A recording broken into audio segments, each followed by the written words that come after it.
So I imagine, okay, sorry, I'm just getting little notifications come up.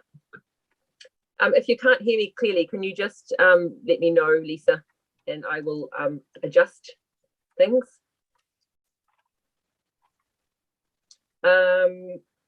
So first of all, I just want to welcome some of the council staff here. Who do we have? We have Matt Horsfield, who's our democracy advisor, and we have Gayleen Kanawa, who is also democracy team leader. Alison Diaz is our executive leadership team support, and the council's chief financial officer. We also have Julie Dolan, who will be speaking to a bit later, Leanne Vandenbem, and Roger McCulloch, service delivery, and just going down the list here. Looks like Tony Whitaker is possibly online, and others. So anyway, we have quite the team from the council, which is great. So thanks for all being here, and you'll be speaking to different parts of our agenda this evening. So, and it's also, I think, our first community board evening meeting that we've had for probably the first time since I've even been on, maybe the 5 years. So thanks to community members for asking us to try something different, and we'll see how it goes. It feels a bit odd doing it online, but here we are. So this is, as you know, an online meeting. If you can just make sure you are on mute unless you are speaking, that would be helpful. If you're in the public forum and you want to speak, if you could just raise your hand. There's two ways to do that. You can either do it electronically or even just put your hand up like that. And Lisa's going to keep an eye out for those of you if I don't spot you. And we'll also just ask that the members of the public forum, if you could please leave after the public forum has finished. And if you would like to continue watching the live stream of the meeting, which I imagine some of you will, then you just need to go to YouTube, you type in Waikato District Council, and the live stream will just appear for you. That's just to help us just reduce any disruptions while we actually got our community board meeting underway, and just to keep our just, you know, a good connection, because we'll see how it goes with this many people online. And just to let you know as well, you may have used comments sometimes in an online meeting, but we've decided to disable those comments just to keep focus on the conversations, and it helps us as a board. But of course, you're welcome to feedback to the board anytime after the meeting.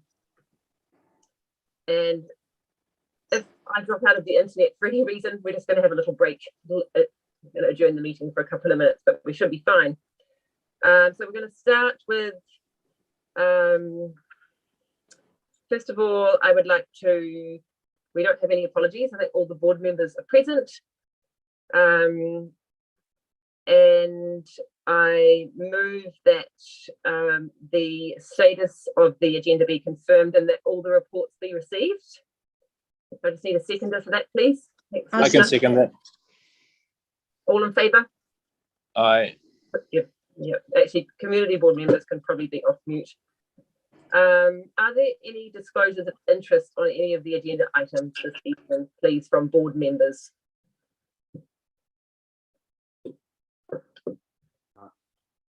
Doesn't sound like it. And I move that the minutes of the meeting held on Wednesday, the 15th of September 2021 be accepted. And I see Lisa seconding, and all in favour? Aye. Aye. Thank you. So we're going to open up to the public forum now. We have quite a few people here, which is really awesome to see in our meeting.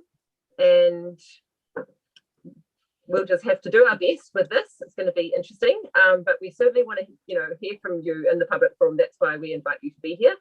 So what we'll do first is you generally get up to 5 minutes to speak on your topic and no more, and you can't speak on the topic more than once. So what we'll do is just get a bit of maybe a raise of hands of how many people would like to speak in the public forum. So I'm just wondering how, if you just hold your hand up if you want to speak in the public forum, and just keep your hand up while we just have a little, see how many there are. That would be helpful.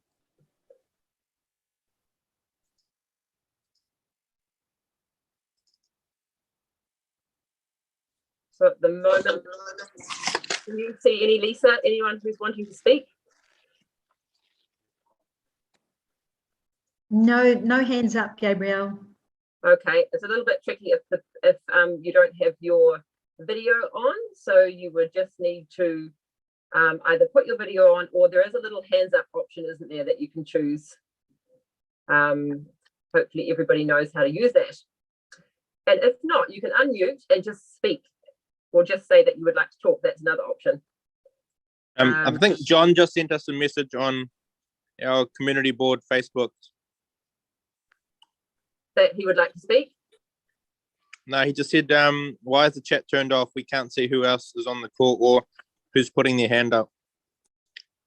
So what you're saying, John, have you answered that question? You're saying that you can't see other people on. You can unmute if you want to, John. This can be your chance to ask a question in the public forum. So maybe that's the easiest way to ask that question.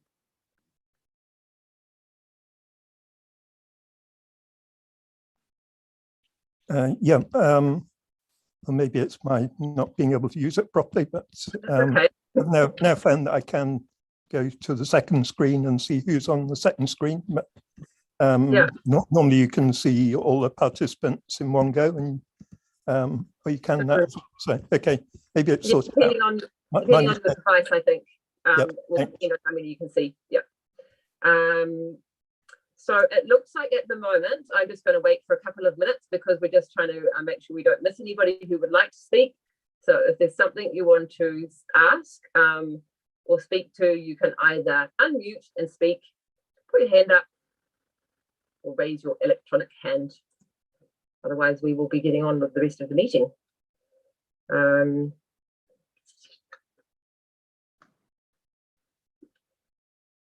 Gabriel, John has his hand up. Thanks, Lisa. John.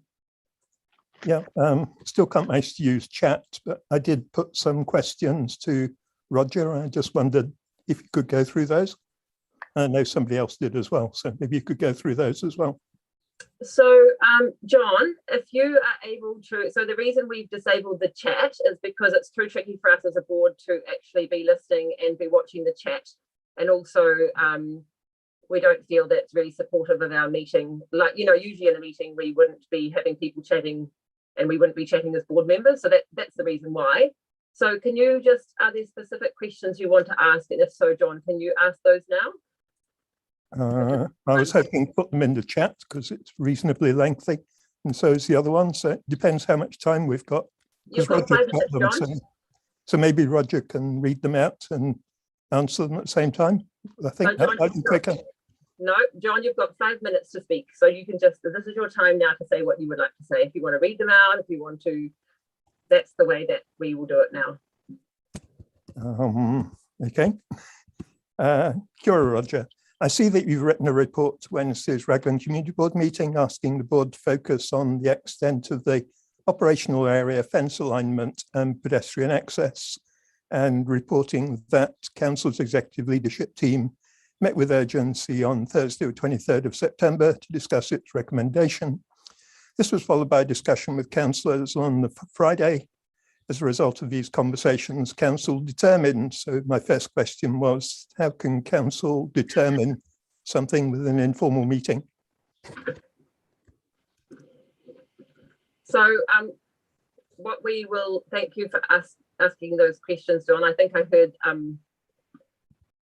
perhaps the last one is the one that feels most important for you, which is how was the decision made by council? Was it made in an informal meeting? And it sounds like you've already been in touch with Roger with some questions. So what we'll do is, Roger, if you feel like you would like to speak to this in the public forum, you can. It doesn't seem that we have a lot of people wanting to speak in the public forum. Usually we would keep discussions really and answers if possible to the topic in the agenda, because we'll be speaking to that later on in the agenda. But Roger, would you like to, it's up to you if you want to answer or make any comment on that. Otherwise we will speak to that when we come to the report. So yeah, thanks, Gabrielle. Good evening, everybody. Look, John, you've asked in that email you've referred to about 15 questions. Some of them are directly for information, others are for explanations. Look, I think what you've asked us is actually a Lagoima request. That's an official information request. So that's how we're going to treat it. So we give you a fair and appropriate response to each of those items. So look, thank you for your email on, I think it was Sunday or Monday that I received it. I haven't had a chance to go through all of those. We will endeavour to provide you a full written response to each of those questions, but they're not available right this second. Thanks for that, Roger. So I hope that is some answer to you, John, and we will be speaking probably to that point when we come to the report a little bit later on. Anybody else who would like to speak in the public forum? Or Chris, you had a question maybe? Yeah, through you, Madam Chair. May I propose that we re-establish the chat because it wasn't discussed that we were going to have chat not enabled, and it's a function that would enable us to word motions or other functions within our meeting. So we hadn't actually pre-organized for the chat to be turned off, and it's a very common function of all previous Zoom meetings. So what exactly do you think So I was would a be bit helpful like for? surprised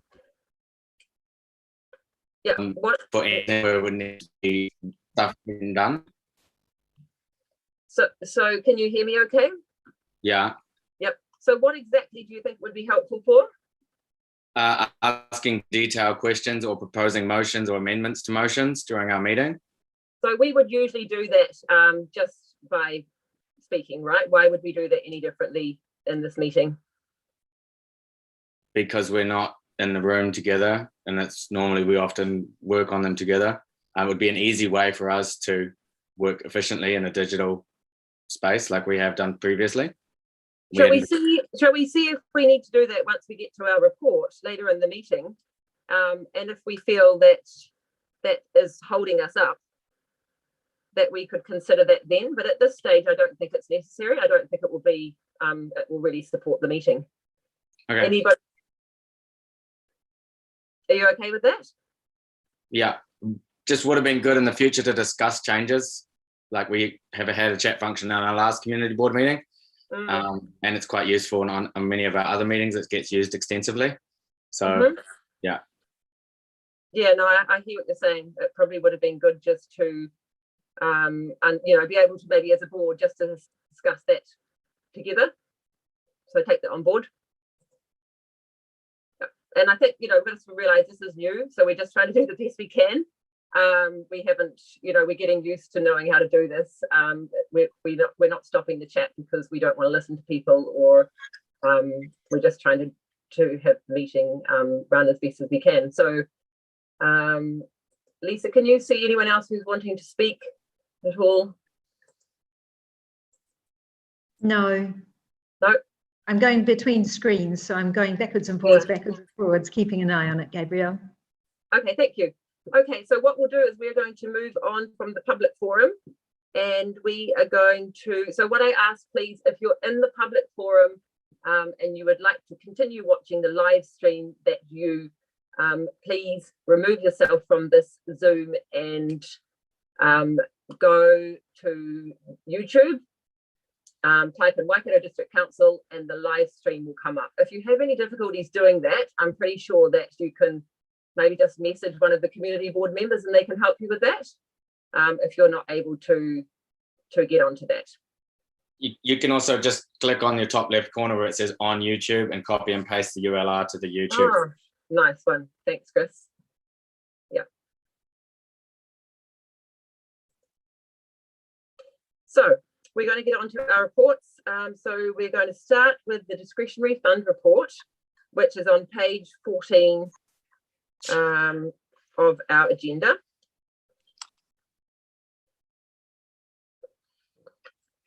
And we have at the moment the balance of the discretionary fund is $20,397.58. As I understand, and that may change when we have a presentation shortly, is that usually the next round for the discretionary fund would be open in February. in February next year. And we have Julie Dolan and Leanne van den Ben here to actually give an update on the discretionary funding. And they have a presentation to give to us. So Julie is the Manager of Economic and Community Development for the Council, and Leanne is Community-Led Development Advisor. So welcome, Julie and Leanne. Thank you, Gabrielle. Thank you, and through you, Chair. Thank you, everybody, for allowing us to come at short notice anyway to your board meeting.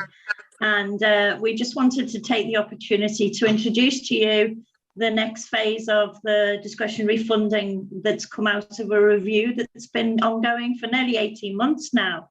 I'm sure most of you are aware of it through Gabrielle and Gabrielle feeding back to you, but we had a review of how our funding was working across our communities. And as a result of some of the findings of that, we went to a review on how we could better work with our community boards in particular and our communities surrounding those community boards in order to be able to access the money more efficiently and effectively, empowering you as the community boards to be able to make your own local decisions about what mattered for your community. And just as importantly as well, to take out what we saw as real inefficiencies in how we as a council had to administer those funds. So on the 18th of October, so only last week or so, our council agreed and signed off on the new funding regime and the way that the funding's going to work. And we just wanted to take the opportunity to share this with you in its preliminary findings, and then to work alongside you so that we can help transition the funding and the new way of working for you as a community board, if that's okay. Yeah, thank you. So before I go on, are there any questions or anything just on what I've said so far?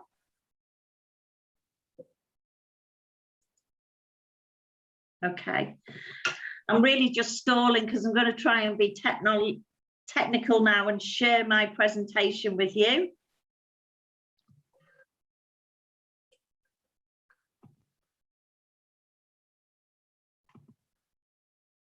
Can everybody see that okay?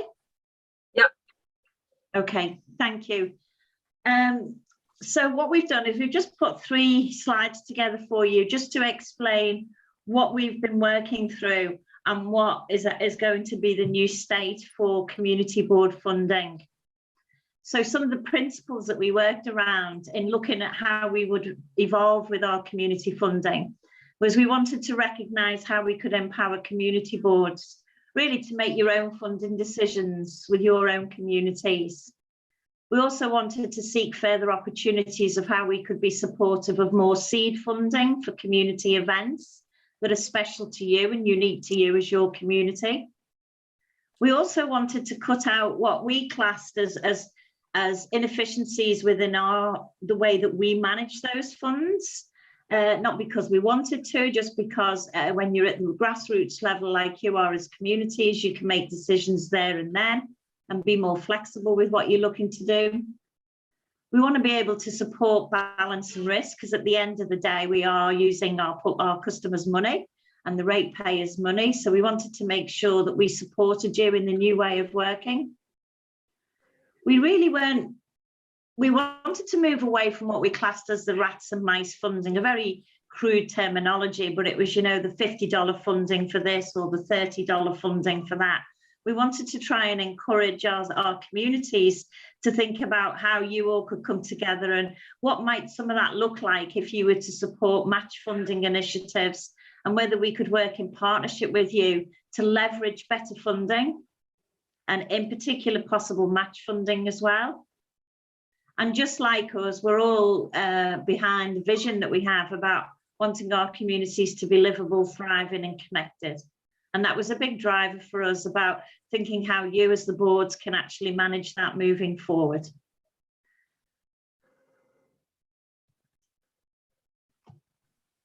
So the principles moving forward is that the carryover, and I think Gabrielle referred to your 20K before, is yours to keep and to spend, and that is for you.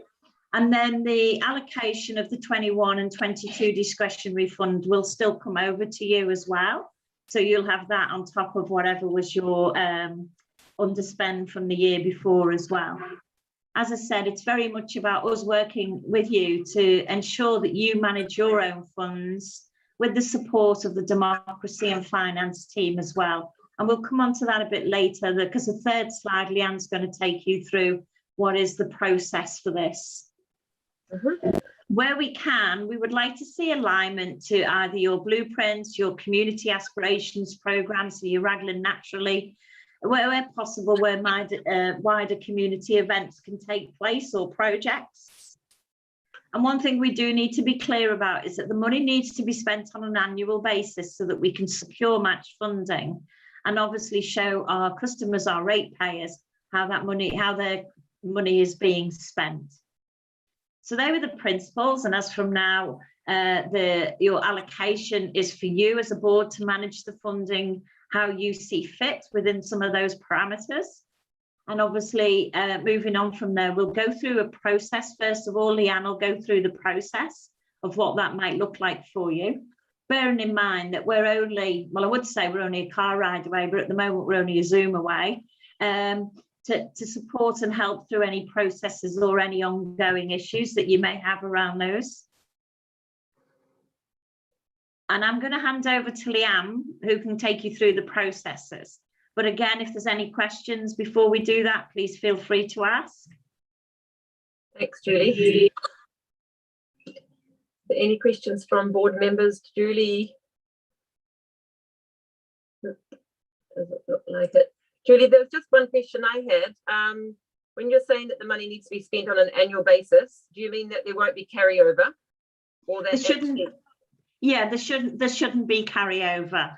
When our ratepayers pay, contribute towards that, we need to be able to show that we're using that in an effective way, and usually that's on an annual basis. Yeah, thanks. Okay, Leanne, are you okay to do the next slide? Mode. Yep. Kia ora, everybody. All right. Okay, if we can pull that one up. So what this means for you with the process side of things and the changes is that the board now itself will appoint either the chair or a funding representative will receive future applications. So no longer will council staff receive those. The board chair or representative will then vet the application and to see in principle whether it would be supported by the wider board. And then that application, once ready, would be forwarded to the council democracy team, which is Gayleen's with us tonight, Gayleen's team, and they would place that application on the community board agenda. Currently, it has a front-facing report. That no longer will happen. It will sit behind the discretionary fund report that we're currently talking about now. So that's where it will be placed. Once the application has been heard at the board level and you've made a decision whether to fund or not to fund, and it is noted in the minutes and a resolution is passed, the board chair will then, or representative will then send out the communication as an approval or non-approval to the applicant directly. So this is meaning that the board will look after the whole process and walk alongside in partnership with your community and with the applicant. There's still some standard fundamentals that stay with this criteria. You've got a criteria sheet which will be forwarded out to the board, and that will also be placed up front on your web page, on your website page under the Raglan Community Board. And it's also still for community groups. It's not for commercial benefit, and it's not for individuals. So it's for that wider community aspirations and the good stuff going on. The next one will be the board will send out the communication, including how to invoice council and what the accountability requirements are. So there'll still be some accountability requirements. However, we've taken the application form, the accountability form, and halved them. So from a 4-page application form that was a lot of our board said was, oh, why? Is down to 2 pages. The accountability form is now down to 1 page. So we've really simplified things for the board. And we've worked with the boards over the years and we've listened to what you've told us around wanting that to happen, and also wanting to fund some of those directly yourselves and make those decisions without staff interference, for a better word. Then the invoice from the applicant will be sent directly to Democracy from the board.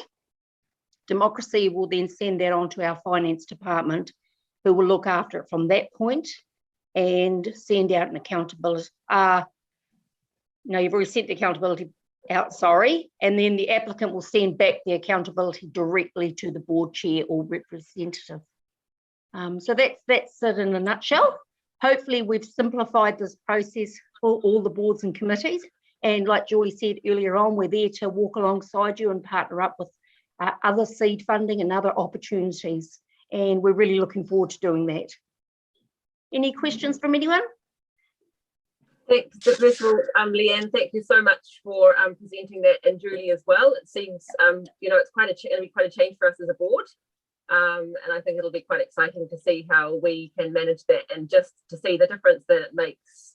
It will make a difference. Yeah. And I just wanted to say as well, Leanne, thank you so much for all the work over the years in supporting all of the discretionary fund applications. I know that you really support community and all the projects and things. So yeah, just a big thank you from us for all your work, actually. Lisa, you have a question or something you'd like to say? Thank you, Madam Chair. I actually just wanted to say, wouldn't Bob be thrilled with this? That was something that he was super passionate about, is, you know, having the devolution of some sort of decision making, particularly around the discretionary fund. So it's great to see it coming to fruition, where we are actually able to have like really hands-on decision making as a board. So thanks, Leanne and team. That's really awesome to see. Yeah, that's a great point, Lisa. Galen, would you like to say something? Yes, so Madam Chair, what it does enable too is there's not funding rounds anymore. So these applications can come in at real time and go directly to the chair, or if you appoint a funding representative, and enable the very next agenda. It can be considered on the very next agenda, excuse me, so that they're more timely in regard to your response back to them. They're not held up by any of the processes that were in place before. Yeah, that's great. And I imagine, would that be effective from today? Well, it's as effective as from when we can get the information onto the website. And yeah, we're working with our comms team to update the web content at the moment. So it will be under your community board page, similar to where the by-election information is at the moment. Yeah, thank you. Are there any questions from the board to Leanne or Julie? Just for you, Madam Chair. So pretty much, can anyone apply for it, or do they have to be like a registered charity or like a registered organisation? No, not a registered or registered entity. They can be just a group, as long as they are a group of people who are doing good for your community. Okay, all right, thank you. Yeah. Thanks, Satnam, for that. Just a couple of questions, which one's not so relevant right at the moment because the news is quite new. But is the funding allocation likely to stay quite similar to previous years? Like, is the way that the funding is allocated, has there been any changes to that? I think this is a good question for Alison. Alison?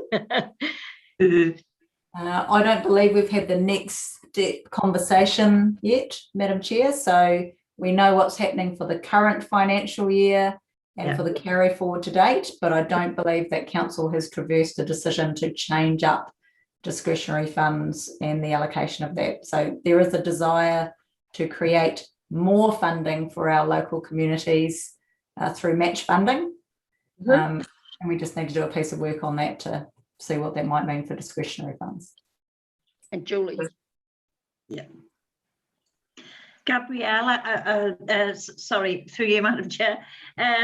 One of the things you'll be aware of as part of the workshops we've been delivering to council is that, you know, our alignment now is towards community aspirations and blueprints as well.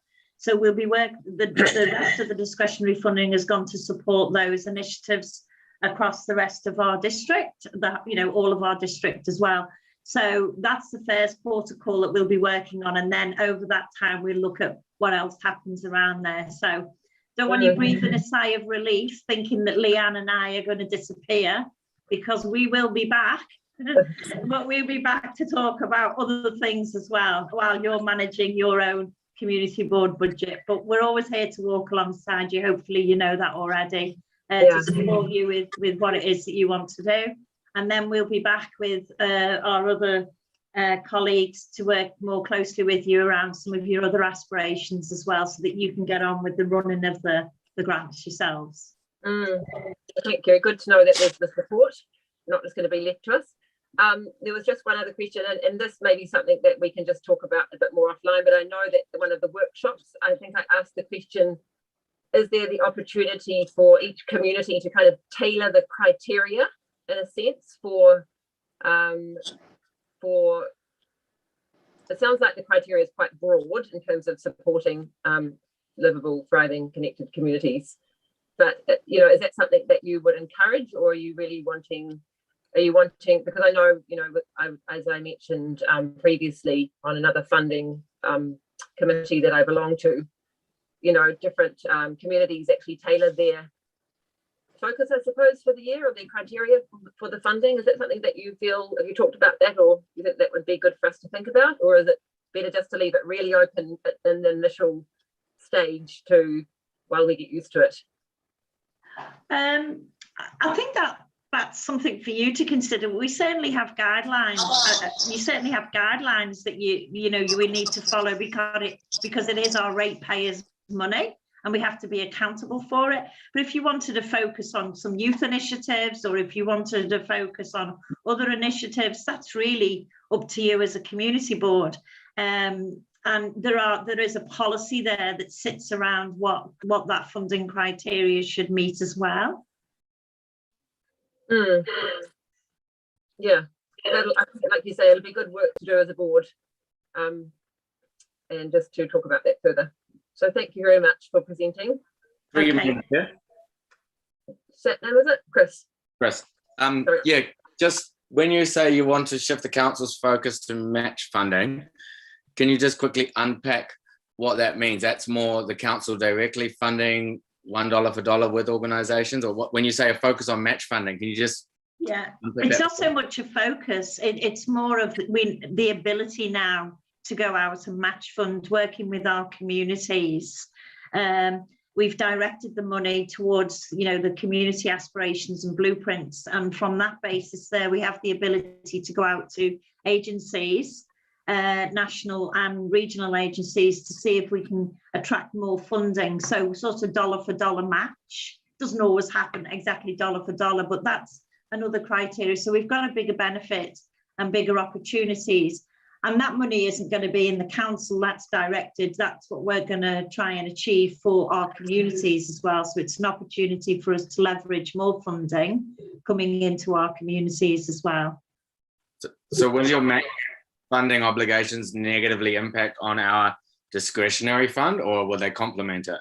No, well, it should all complement it, absolutely. But I mean, the discretionary funding that's gone to you is yours as a board. That's what you will manage. Where we can seek opportunities for any initiatives in there that you may want to do, we'll always look at opportunities to match funds for you in what you're doing. But when I talk about match funding, I'm also referring to the other side of the money that we've kept aside for blueprints and community. But no, there will be no distraction away from what you're looking to do. Hopefully only an enhancement. Cool. Thanks, Chris. Okay, I think we will now move on to the next item on our agenda, which is on page 16. It's the Whangaroa Environment Centre. They are applying to the discretionary fund for support for Maui Dolphin Day. And we have Sarah Roberts here to speak to the funding application. So welcome, Sarah. Kia ora. Thank you so much for inviting me this evening to talk about our application. I really appreciate the work that's been done in the background to rejig the way funding works in the community, listening in to the discussion that we've just had. It's definitely amazing to be able to apply any time of the year, especially when we run events at the start of just after Christmas, which often is difficult with funding. So, you know, many of you will know about Maui Dolphin Day. We've been running Maui Dolphin Day for 17 years now. And even with COVID, we've managed to run digital events, in-person events, and, you know, trying to shift with the times that we're dealing with. The reason we're applying for funding this year is we rely heavily on grants, and some of that comes from Lions Foundation, who kindly support some of our events, and DOC. And unfortunately, this year with COVID, Lions themselves are an entity that requires fundraising. So we would love to be able to approach other funders to support the event and also allow us a little bit more lead-in time, because normally a lot of our funding comes in at the start of the year. So we'd actually love to be able to secure some roles to start planning for the event. Maui Dolphin Day itself is, you know, a key focus on the protection of Maui dolphins. However, it's got a broader focus around marine connection, connecting people with the environment, advocating for other groups that come along, an opportunity for fundraising for schools and other organizations. And we have, you know, our amazing raft race with Extreme Zero Waste. They come along and support that part of the event. And yeah, it's just a really lovely celebration that happens every year for the community to connect and engage. And the great thing is all free for the community, which often, you know, there's not many events these days that people don't have to put their hand in their pockets. So yeah, we would love some support from the community to run this event this year. We rely heavily on volunteers, but what we found each year is we really need some core roles, some contractors in to run some specific roles to make sure the event runs smoothly, and then volunteers are there as an awesome support, but we're not relying heavily on volunteers to actually run the core aspects of the event. So yeah, I'm open to any questions. Yeah, thank you. Yeah, thanks very much, Sarah. Yeah, I think we all would agree that Maui Dolphin Day is a really important day in our community. And I'm pretty sure we've all participated in some way, whether it's just watching the rough race or getting involved. So yeah, just are there any questions? So just to be clear before we go maybe to questions to the board, that the Environment Centre are requesting $5,000 towards the cost of the day. And they are seeking, I think the total cost of the event was it around 8,000, wasn't it, Sarah? Yeah, we can basically run the event between 5 and 8K. The 8K is, you know, amazing, and 5K will get us a great event. And yeah, I was going to mention that this year's, you know, next year's, the next event's focus is really around celebrating what Chasm's achieved. We want to, and we're in the process of building strong connections with our local fishing club to really look at what do we need to do to protect our marine, but also support our local networks who connect regularly with the ocean. And yeah, an opportunity to really, you know, celebrate the marine space that we're working in daily. Yeah, thank you.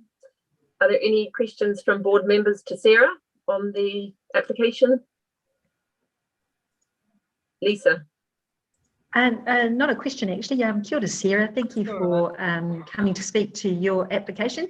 I think we need some good, positive community events coming up. And I know that the community usually have a really big draw card. You know, I think must get about 1,000 people coming down from all ages. So it's certainly well attended. and well liked in the community. So just wanted to say thank you to you and your team over the last 17 years. I didn't realise it had been going for so long. Yeah, thank actually. you. It's definitely a really big team effort, but also wide community. You know, we have lots of volunteers, Time Bank get involved, Extreme Zero, all the other environmental organisations that work in Whangaroa, and just, yeah, it's just a very heartfelt community event. So yeah, so thanks for reflecting that. And Madam Chair, I'm actually happy to move that to support the $5,000 if there's no discussion from fellow board members. I'd second that. Okay, thank you, Lisa and Chris. Everybody else in favour? Aye. Are you trying to find you, Dennis? Sorry. Oh, yep, Dennis, you good? Satnam? Where's Satnam gone? Is he still here? Oh, yep, he's there, but you're on mute, Satnam. Can you just let us know that you're in support of that, Satnam? Yes, I am. Okay, thank you very much. So everyone is in favour. Thank you very much, Sarah, and we wish you an awesome Maui Dolphin Day. Sure, thank you very much. We really appreciate it. Thank you, and enjoy the rest of your meeting. Thank you. Thank you.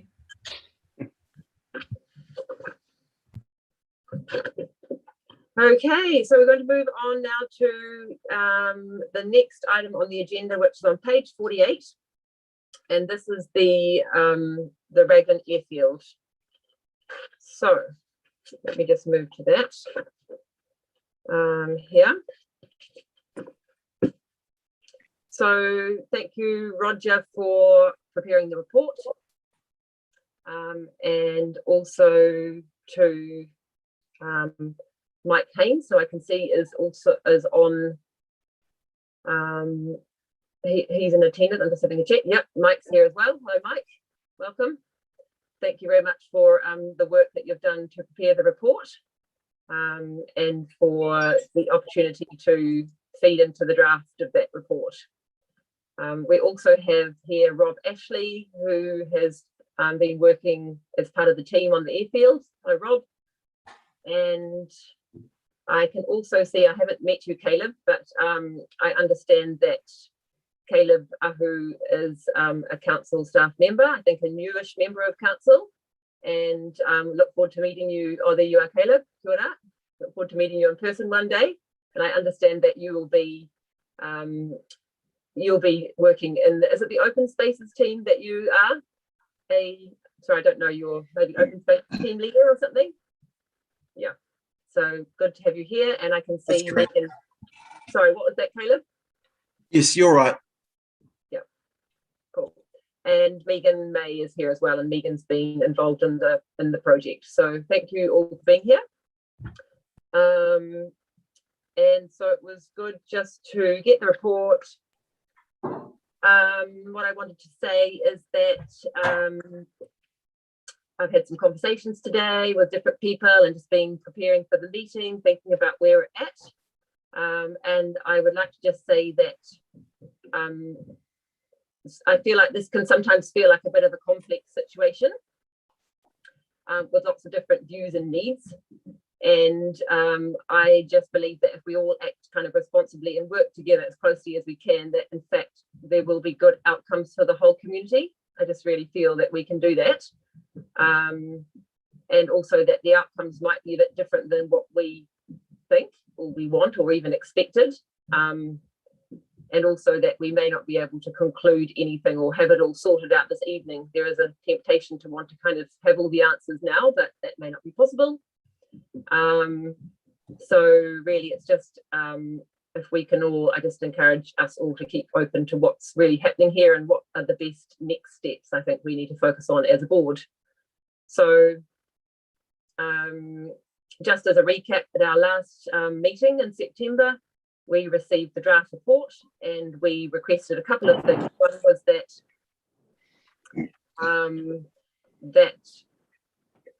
there was some feedback from council about their working with Evie and Hapu, and there was some comment, thank you Roger, about that in your report here.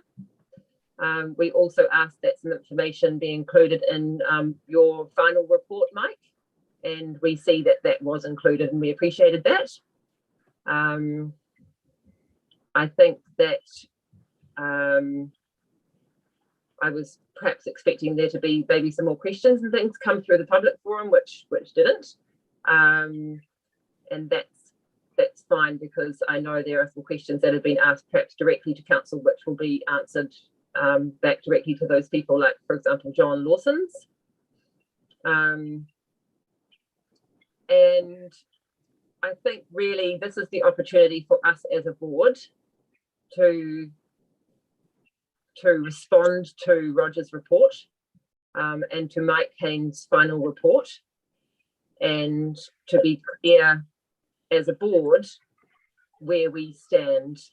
I mean, as you know, these are not, or shouldn't be really, our personal opinions. It's really about what we've been listening to in the community, and that our job as a community board is to take on board what we see is happening and hopefully be a constructive part in the process. So I was going to perhaps just go through a bit of where I feel like the community board's position is, and then there'll be an opportunity for any of the council staff to either respond on that, or maybe before that, for any community board members to just confirm whether I've got it right or add anything else in, just so that I think first of all we're clear about where we stand as a board, and then we could yeah, so board members, thumbs up if you feel like that's a good way to go. Are you happy with that? Yeah, cool. So in terms of the board, so the board at the moment, unless it changes through our discussion, we support the recommendations to improve safety that you've set out in your report. So I'm just hearing a bit of an echo. Are you hearing it okay? Can you hear me okay? Yep. Cool, thanks. So we support the recommendations to improve safety as set out in Haynes' report, all except number 4, which is fence. We feel that in light of the evidence in the report, we don't agree that the risk is so high that the operational area needs fencing. And we feel that the other recommended changes will actually bring the risk to an acceptable level by changing the behaviour of the users. We've already noticed behaviour change with some of the smaller things that have been implemented so far.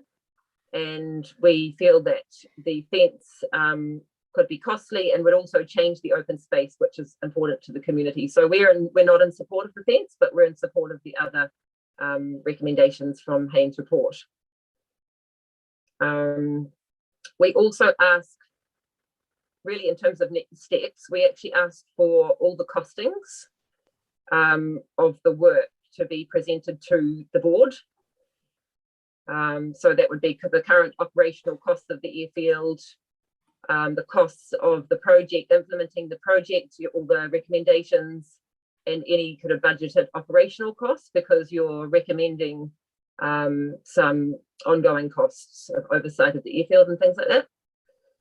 And we would like those to be presented to the board kind of with a cost benefit analysis. The community, through the community board, would then be able to consider these costs and the changes, and in consultation or working closely with the council would have the opportunity to decide on the next steps. We have had some conversation as a board as to whether that, depending on the costs and what's involved, whether that could lead to a question of whether the community needs an airfield.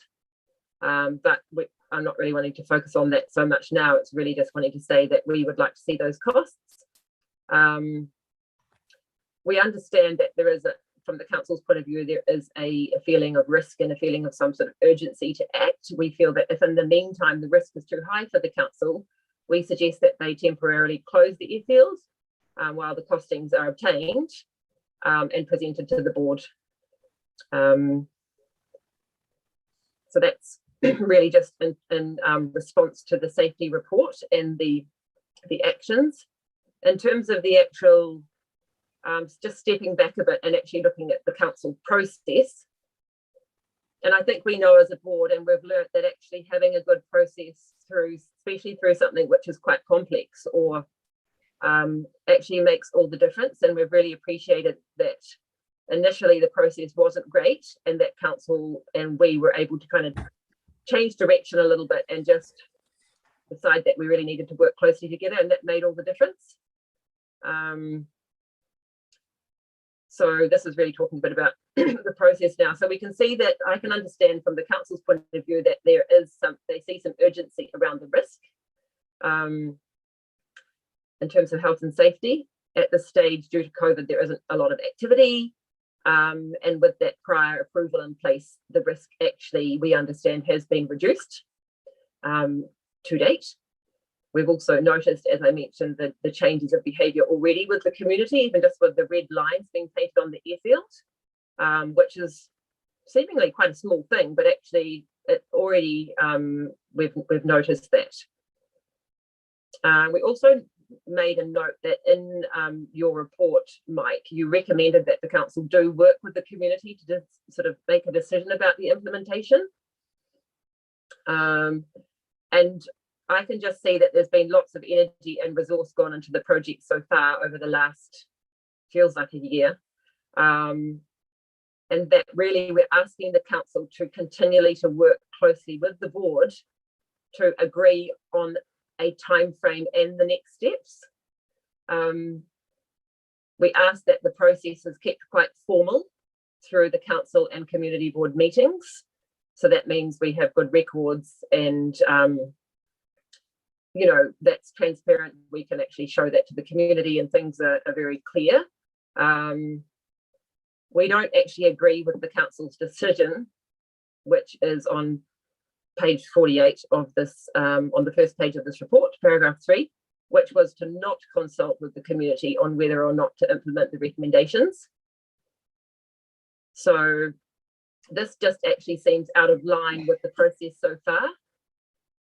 And the council do have options to keep people safe, which is a temporary closure whilst the consultation happens. So that just doesn't really sit so well that you're deciding not to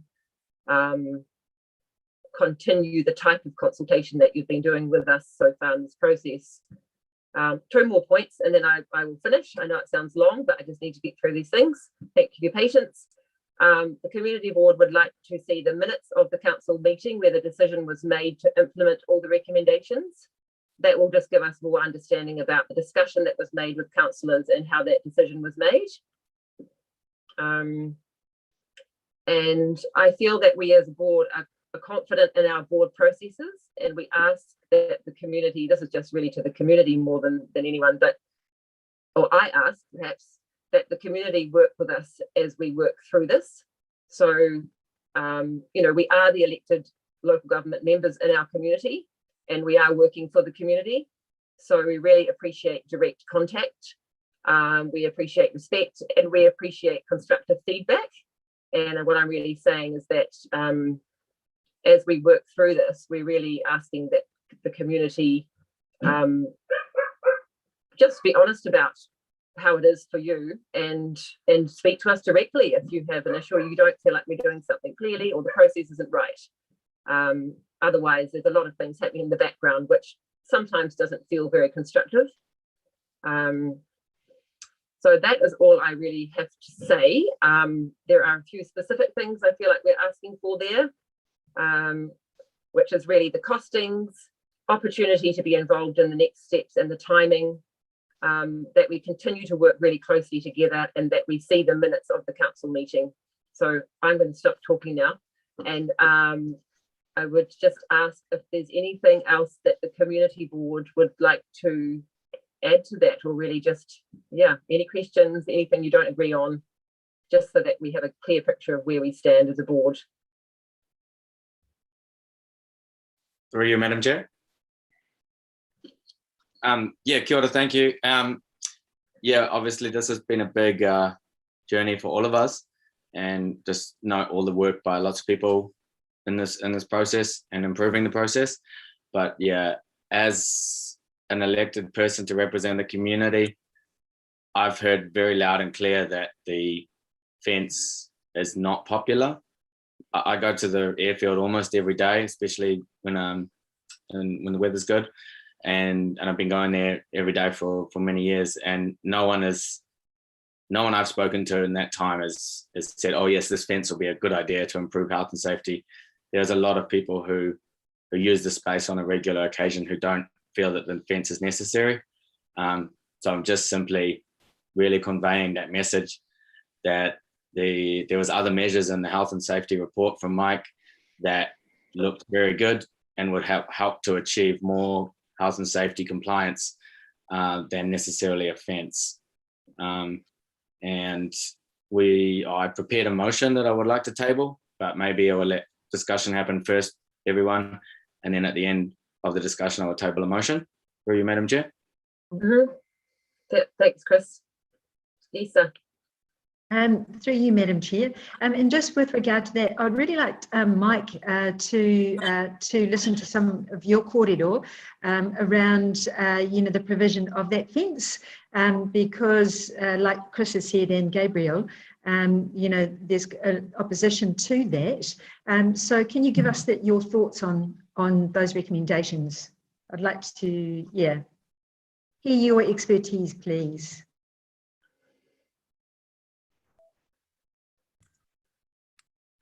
Thank you. Did you want me to do that now, or? Yeah, that's good to do that now, Mike. Thanks. Yeah, thank you, Gabrielle, and kia ora, everybody, and thank you for the opportunity to front up to this and discuss this. Just one thing before I start. Consultation on these, as you mentioned, very difficult, and everybody has different opinions. And for Raglan, there's a lot of issues that come up from this. But so coming to a fence, aerodromes should be fenced. You have a large aircraft with a lot of kinetic energy landing on a piece of area.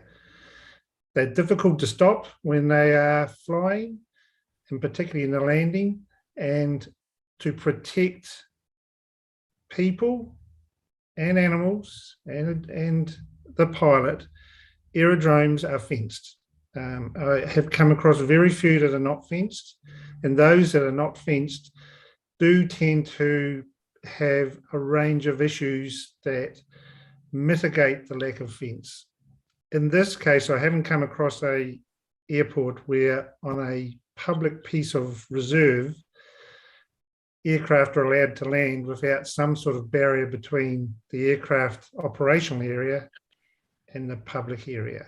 So I understand, and I've heard all the discussions and read the stuff that's come before about fencing.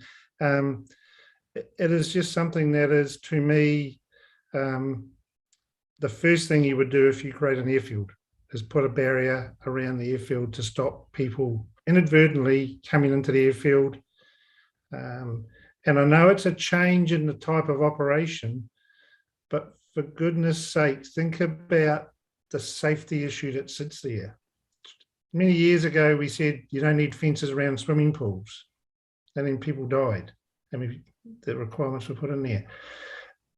Incursions, which is people walking onto an airfield, is the #1 safety issue worldwide. And it's mitigated by fences and gates, mostly locked. In this case, we're talking about putting a fence to prevent people not walking onto the operational part of the airfield when an aircraft could be operating. So it is a necessity, and I think the community needs to think very hard about, if you don't have a fence and something happens, for the cost of a fence and a little bit of disruption that comes, it is the best way to mitigate the safety of an aircraft and the people on an operational airfield.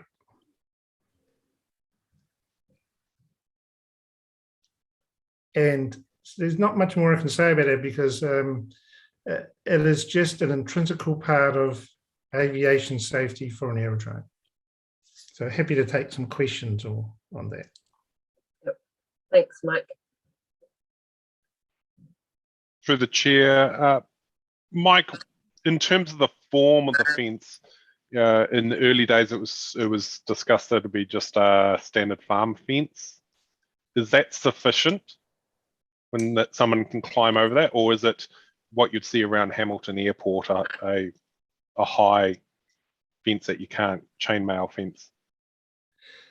Thanks, Tony. And just a point on that, the 2.44 metre fence around an airfield like Hamilton is a security fence to stop people who intend to get on the airfield from getting on the airfield. In terms of a normal fence around the airfield, it's a barrier to prevent inadvertent access onto the airfield. So if somebody wants to get over a fence or unlock a door, they will unlock a door.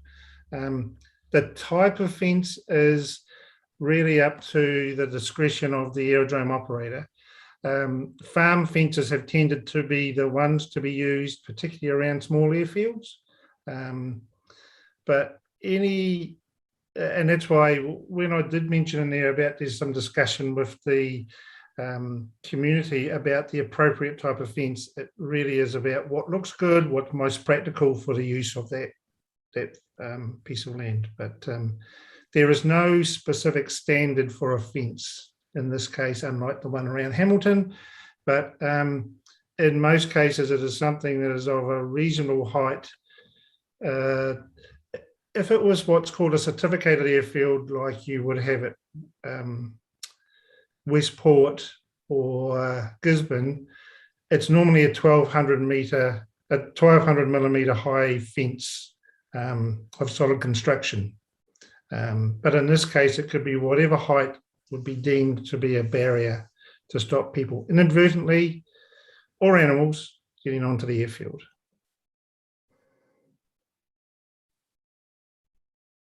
Through you, Madam Chair, could we just that there is actually right now there is some fencing around the airfield. People cannot at the moment inadvertently, as you say, walk onto the airfield because there's a two gate system and there is a fencing off the entire aerodrome and signage clearly saying that you are entering an operational aerodrome and to look for planes.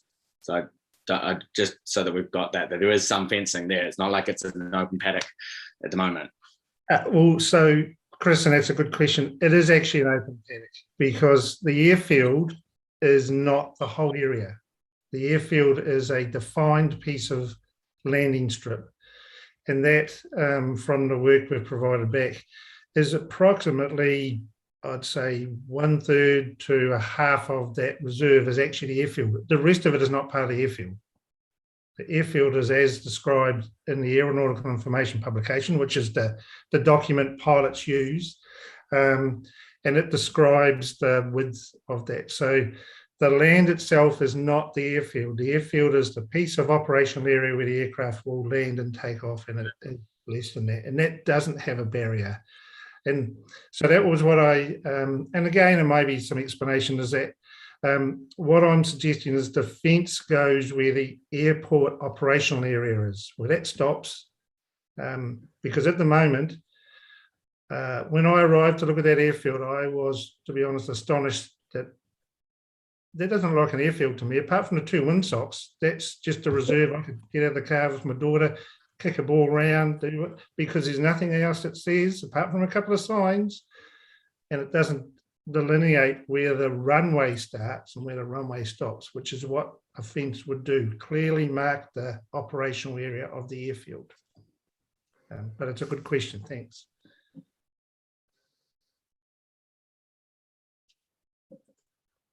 Dennis or Satnam, do you have anything that you would like to add to the, either to ask Mike at this stage or to add into the community board position? No pressure, but just if you would like to share anything, you're welcome. Yeah, hi. Thanks, Madam Chair. I guess my preference is not to have a fence, as we've discussed before. I guess I've taken a bit of a different line the last few weeks just to challenge people on if there was a fence there, how would they behave and that sort of thing. Because for me, it's become more of an emotional issue now in a lot of the cases, and a lot of the stuff you see on Facebook and the stuff that one or two individuals are I guess they're promoting one avenue of it.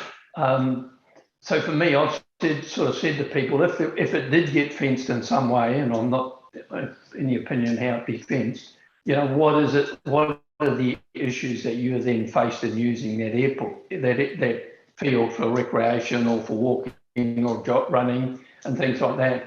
And the sort of comment you're getting back is, well, it becomes a behavioural thing, doesn't it? It's that your behaviours just change. Like with many things, as Mike said, with swimming pool fences, once we were forced to fence them, our behaviours changed. We used the pool fence, we used the gate to access the pool fence.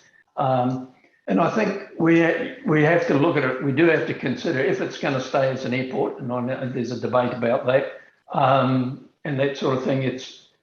I can understand council's predicament, but for me, is it really going to be an issue if it did have a low barrier fence that was around it and that people's behaviours had changed? I use it pretty regularly, probably more often than Chris, between my wife and I and our grandkids. And the other day I said to my grandkids, hey, you've got to run around the outside and follow the red line. They ran around the outside and followed the red line. They didn't run across it. So it becomes just a behavioural change.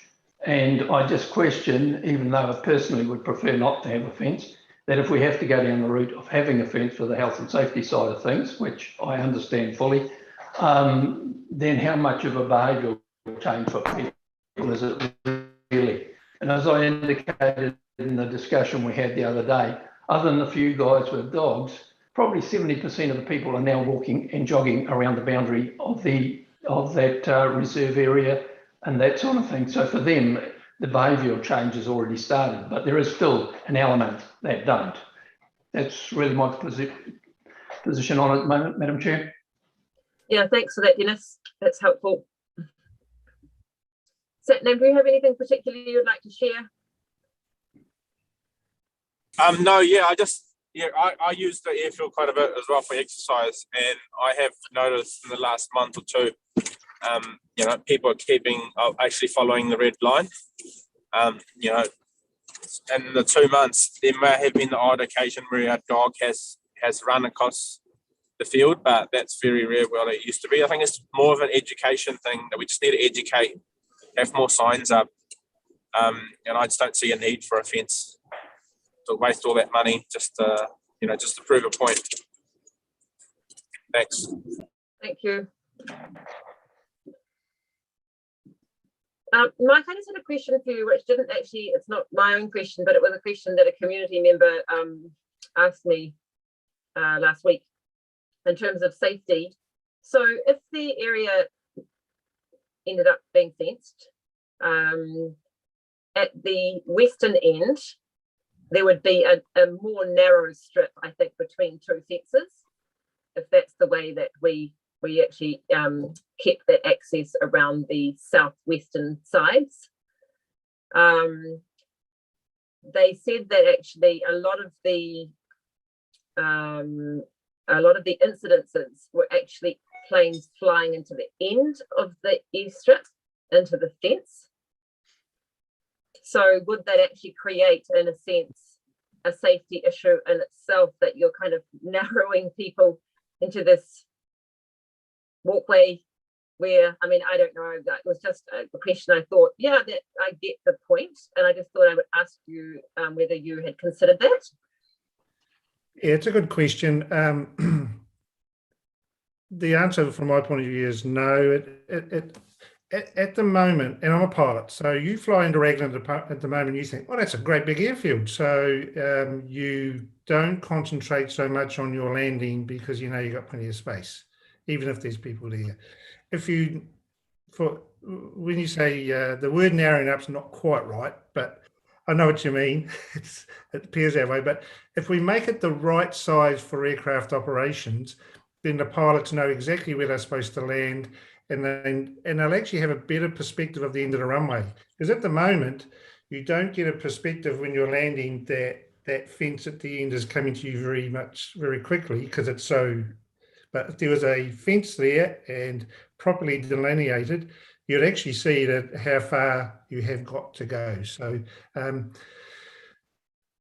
the length of your runway dictates the type of aircraft that can operate in there. The type of aircraft that you operate in there have a certain performance criteria, and that means that actually a 10-metre wide strip is all they need to land the aircraft.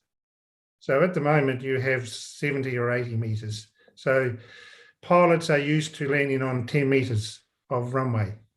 So that perceived idea that narrowing it would be, it in my opinion doesn't provide any safety risks. In fact, it mitigates a number of risks that are there at the moment. But you're bringing it to the right size of how most airports and how most runways look, because if you go to somewhere like Hamilton, similar airfields like Te Kowhai, the strip is quite narrow compared to Raglan, but it's the appropriate size for the aircraft to operate to.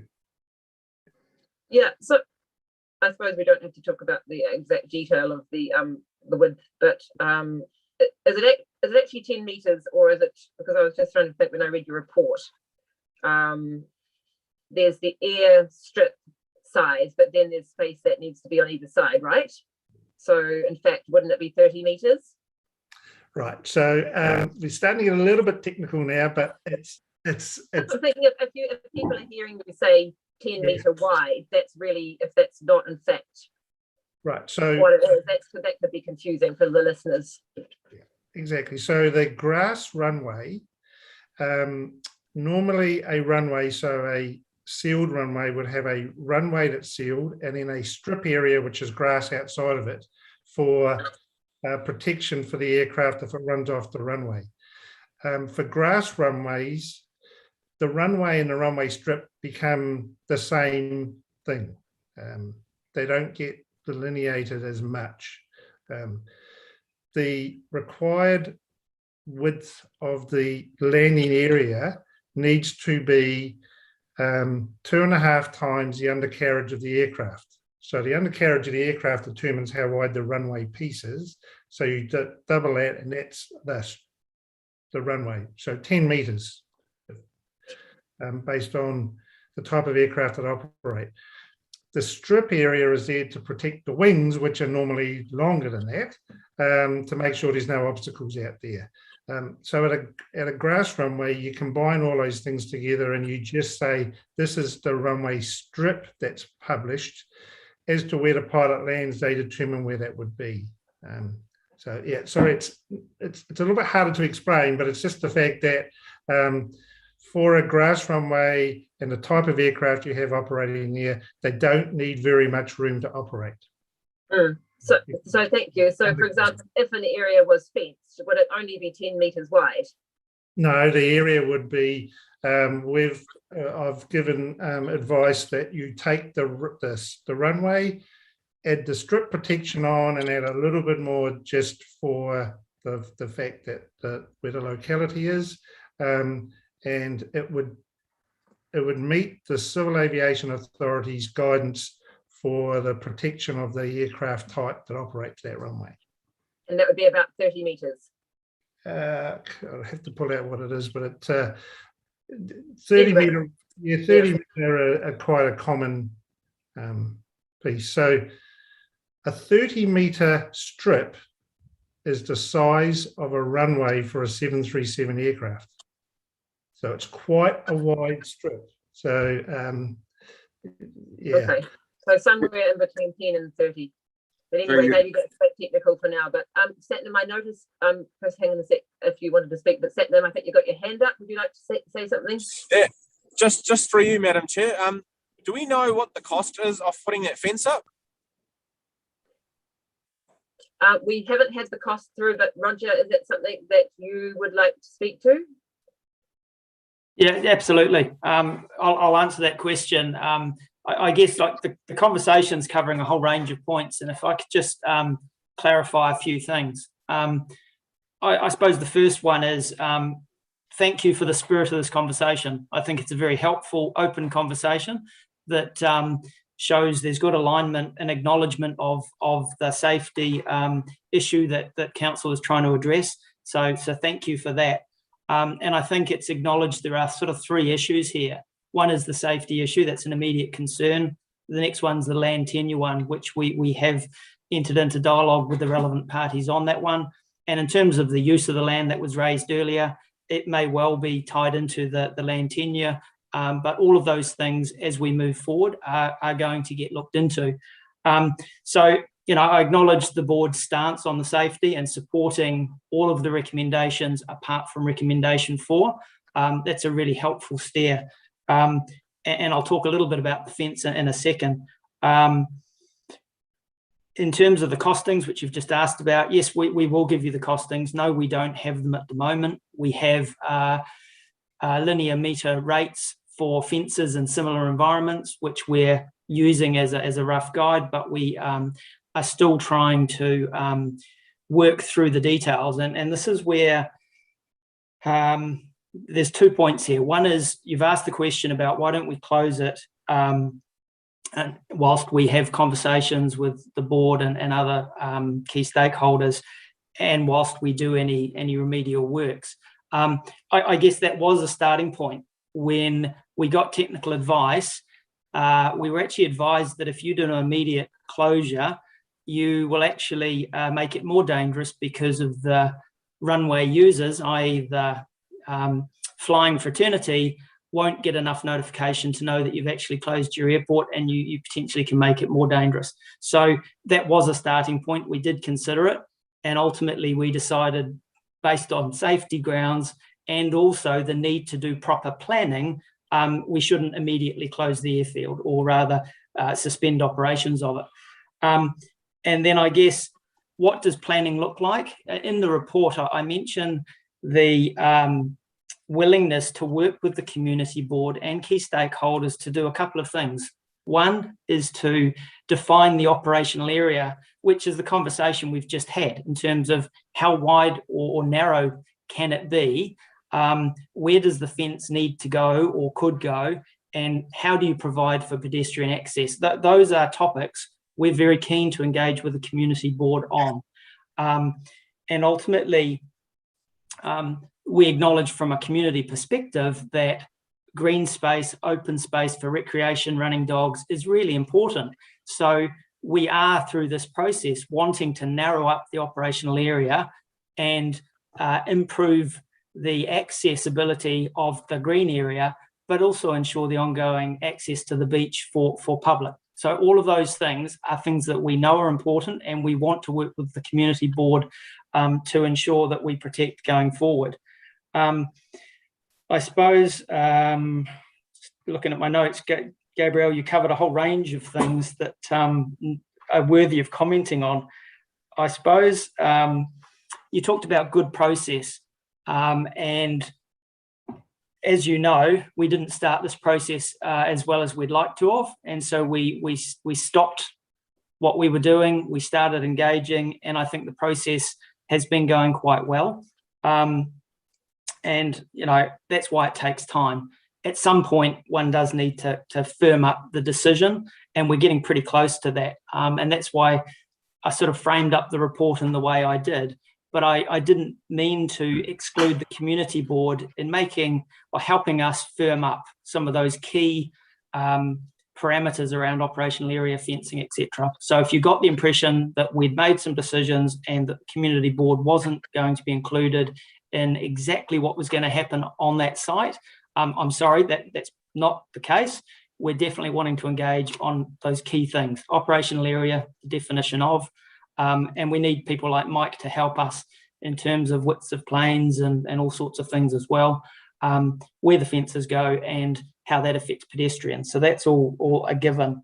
And I guess there's been some questions bouncing around about decision making and why the councillors are involved. and John Lawson mentioned this in the open forum. Look, the reality is staff, management have operational and health and safety oversight. So those are decisions that people like myself make.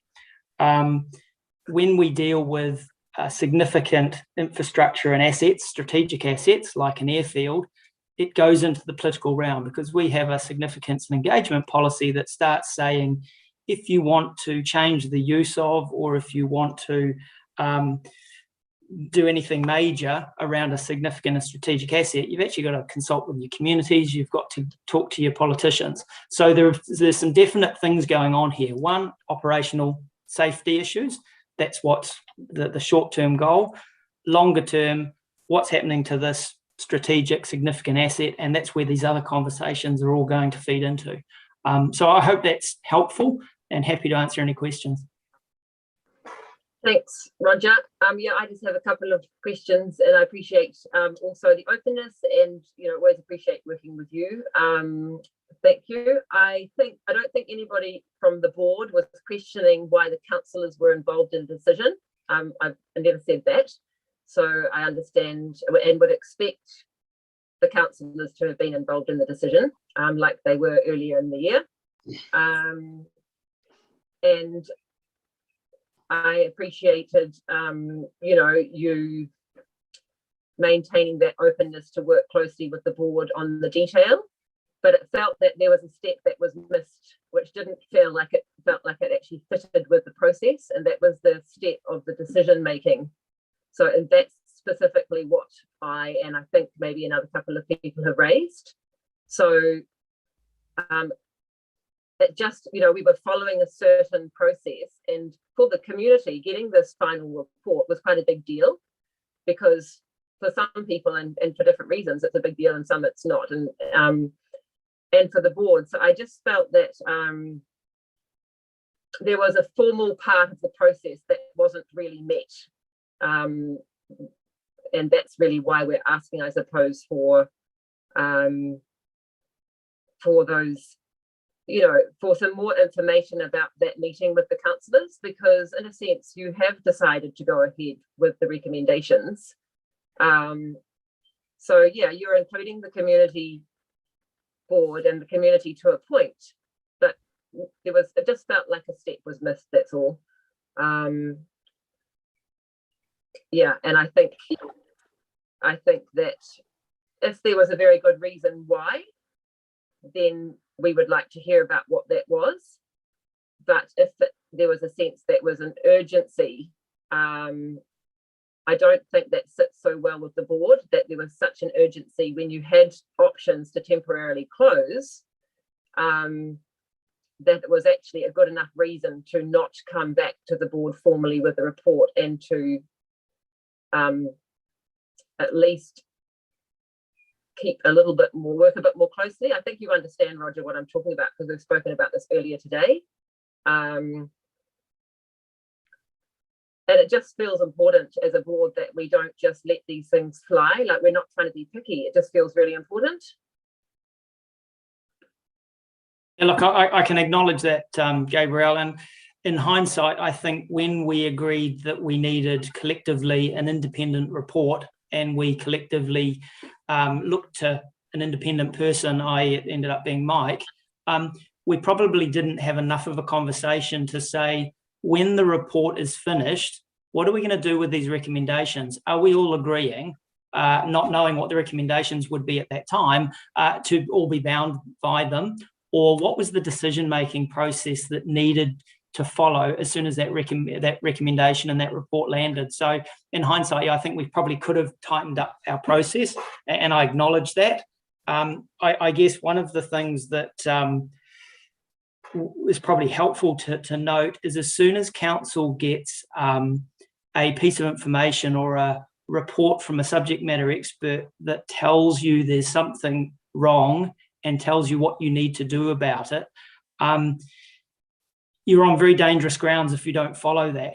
And so that's why there is urgency. As soon as council had Mike's report, there was a compulsion to actually then do something about it, because ultimately if something went wrong, if someone had been injured or worst case killed on the airfield, and there'd been an investigation and it had been found that council was sitting on a specialist report that actually had the answers to how to prevent that accident from happening, that's a very serious position to be in. So I guess in hindsight, we should have actually stepped through, okay, what triggers are there along the way? What does that mean for our conversation, and how do we arrive at a decision? So I acknowledge what you said, Gabriel. Yeah, thanks for that. Did you want to? I was just seeing you with your pen, Lisa. I know, I was just going to say, Chris is being on. I think Chris has got a question. Oh, sorry. Thank you. Yeah. Yes, I haven't been. And I think Dennis might too. Okay, thanks. Chris? Thank you. Through you, Madam Chair. Yeah, just a couple of points. Obviously, you talked about it not being appropriate to suspend air traffic in the early days. Surely, if you do have this health and safety issue that's been raised now by an expert, and you, like you've just said, you have a liability if there was an accident to happen. Right now, during a COVID alert level 3, when there should be not any, if any aircraft movements, surely now would be the appropriate time to suspend air traffic or non-emergency air traffic while you and we're together with us create the health and safety objectives that you want. I mean, I would say that now is the best time as any to suspend air traffic. There's no way we're going to get a fence built with current supply shortages in the supply chain. We believe the marker boards were a great initiative and that could be implemented quickly and improve more compliance, health and safety. And that you say on one hand that there's a big danger in the fence. If we don't have a fence, we need a fence, but you're not willing to suspend air traffic. So there's a thing there that's not sitting well. Yep, no, fair comment, Chris. Look, as I mentioned before, that was our starting point. So when we got Mike's report and we sat down as an executive, the conversation started with, we should be suspending operations now until we've implemented the various measures that will result in a safe airfield. And that was actually the conversation we entered into with our councillors as well. It wasn't until we talked to Mike and we learned that from an industry perspective, if you do a hurried suspension of operations, it actually can be more dangerous. So that's why we went away from that approach. What we were doing is saying, okay, so this is back in the end of September, we said, let's make sure in October we do the right planning. We engage with the flying fraternity, the industry, tell them what we're doing. We make sure that the NOTAM process is working well, and we will plan to start physical works in November, and we will hopefully get them done within about 6 weeks, because we know that over the Christmas, New Year period, it's particularly busy. So that was the plan. COVID came along. It's delayed our planning a wee bit. These kind of conversations are drawing out the timelines a wee bit. Contractor availability, supply chain issues, that's giving us grief.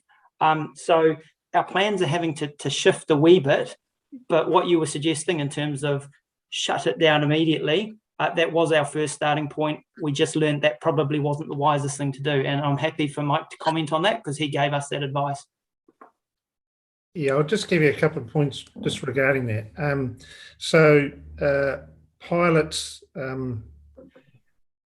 have unusual behaviours in terms of adhering to information that's provided to them. So if the council were to close the airfield right now, you will still have a number of pilots who will not know the airfield's closed. So they could come and still operate and plan for the fact that they could land at Raglan, turn up at the airfield, find that the airfield's closed and there's fencing stuff and whatever, then try and land their aircraft, and actually you end up with a high-risk situation. Secondly, the same scenario can happen where an aircraft turns up not knowing the airfield's closed.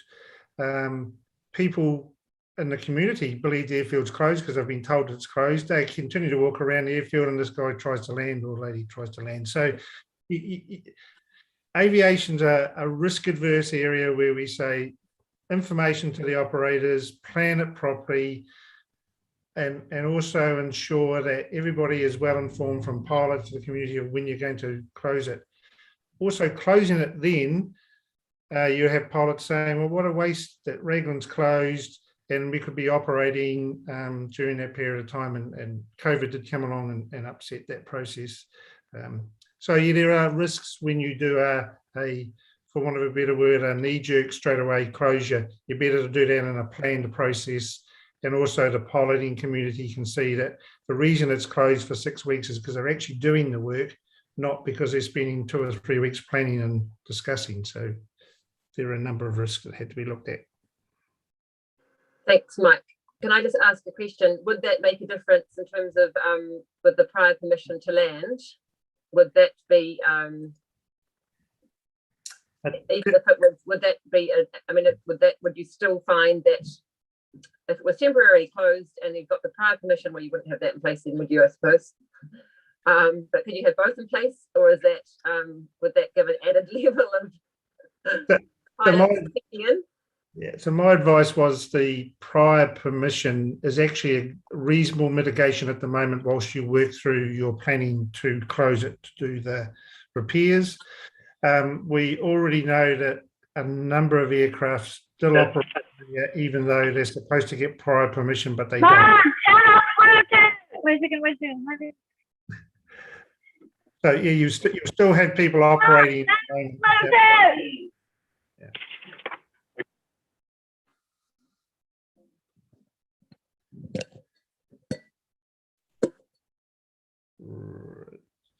Okay. Hopefully you got all that. Sorry, can you hear me okay? Yes. Yeah, I think we can hear your children too. I had my Bluetooth speaker on and they would turn off Bluetooth, Mum.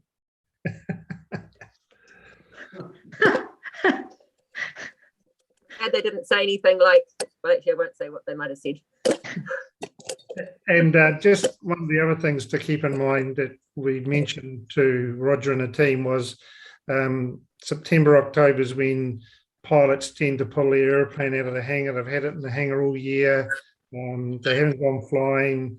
They don't necessarily get themselves up to date, and they'll go, well, we'll just go to Raglan to get ourselves back into the flying mode. So it just was a time of year that let's just wait and then do it in a planned process. Thanks, Mike. Lisa, did you want to say something? I guess to that point, no one would be flying unless it was, essential work like super air or in an emergency. So it would seem that this would be a really great time to start being able to get that messaging out to the flying community around, what we've been discussing, because in a sense, it's not busy. And so I think it, in terms of getting that messaging out, I think is really important to use this time to do that proactively rather than waiting if we go down a level and then starting to get that messaging out. I just think we should be doing that now because it's like we've got a permanent NOTAM on there as we speak. So, we should be actually speaking with the pilots and the CAA now. Yeah, do you mean, Lisa, just to start giving a heads up basically of some work or something or some changes coming? So if I can just respond to that one, Councillor. So the aviation sector is one of our key stakeholders, and so we have shared the Mike Haynes report with some of the key clubs, local clubs. They basically learnt of it through CAA. As soon as we had the report finished, CAA were pretty interested in what it was saying. And some of their members then were approaching us saying, we hear you've got a report, can we have a copy of it? And so we have told the CAA what our general plan is, which is engage with the sector over October, And if we're in a position in November to do physical works, then that's what we would be trying to plan. As I've said, I think all of those plans have been shunted by a couple of weeks given COVID lockdown. But yes, you're quite right. It is the right time to be engaging with the sector, and we're trying to do that. Thank you. Dennis, did you want to say something earlier? No. Okay. Chris, and then I think, yeah, Chris. Yeah, just Mike, quickly, just in terms of marker boards only, without a fence, how long would it take to get the marker boards and the narrower runway delineation in place and working? So it depends on how long it takes to construct the marker boards, which would be wooden marker boards. And it's really a question to council how long they would take to be able to get them ready. And then you'd also have to publish in the Aeronautical Information publication the new airfield layout. And that takes a few months for that information to be published. So you can have them in place and ready, but depends on council when they can construct them. Just in our discussions at the airfield, you were amazed, one, that we didn't have them, and you outlined that it could be a quick and simple. It would improve the health and safety objectives right now quicker. Obviously, defence discussion, we're opposed to it. You guys are for it, but the marker boards, I think, and the smaller, narrower runway, everyone agrees on. So, yeah. The marker boards are really for the pilots more than the general public. So the pilots then know what the airfield area is like, and then the general public sees the marker boards, so they know where not to go to. Look, I know you guys have this have discussed the fencing a lot, and look, I appreciate where you're coming from on that, but and I think Dennis mentioned a really good point that people get used to the fact that the airfield has got a line now that shows where it is. In aviation, and I've had experience of this where guys go, it's all okay, we'll put some signs up. The best thing to stop people coming onto the operational area when an aircraft is landing or taking off is a barrier. And, you know, you could have one of the kids kick a ball, it goes across the airfield and they just go and get it. They'll walk over the red line, but they won't walk through a fence. That'll stop them. So you got to think about that it's not about clearly showing everybody where it is. It's stopping that inadvertent person who's on their cell phone just starts walking. At least a barrier stops them and they think about it. Because at the moment, nothing stops them walking from the beach side right across the middle of a runway when an aircraft is on approach. Nothing signals that. The red line is good, but it's not a physical barrier that actually makes people think twice. So I just really want to re-emphasize, it's not about, I want you to put a fence up. I want you to ensure that the operational area of the airfield is as protected as possible from people or animals just wandering straight in there. And you've been very lucky up until now. Yeah, we've been very lucky for many, many years. Many years, and there's a lot of little airports around the country that are in exactly the same position, but you've got a good opportunity at the moment with a report I've put together that's actually reviewed the whole airfield, and you can bring the airfield up to a good standard for not just the pilots to use, but for the community to use. And if you want to retain it, it'll actually be a safe and secure airfield that the CAA would say, Raglan, we don't have to worry about anymore. It's actually meeting a good standard.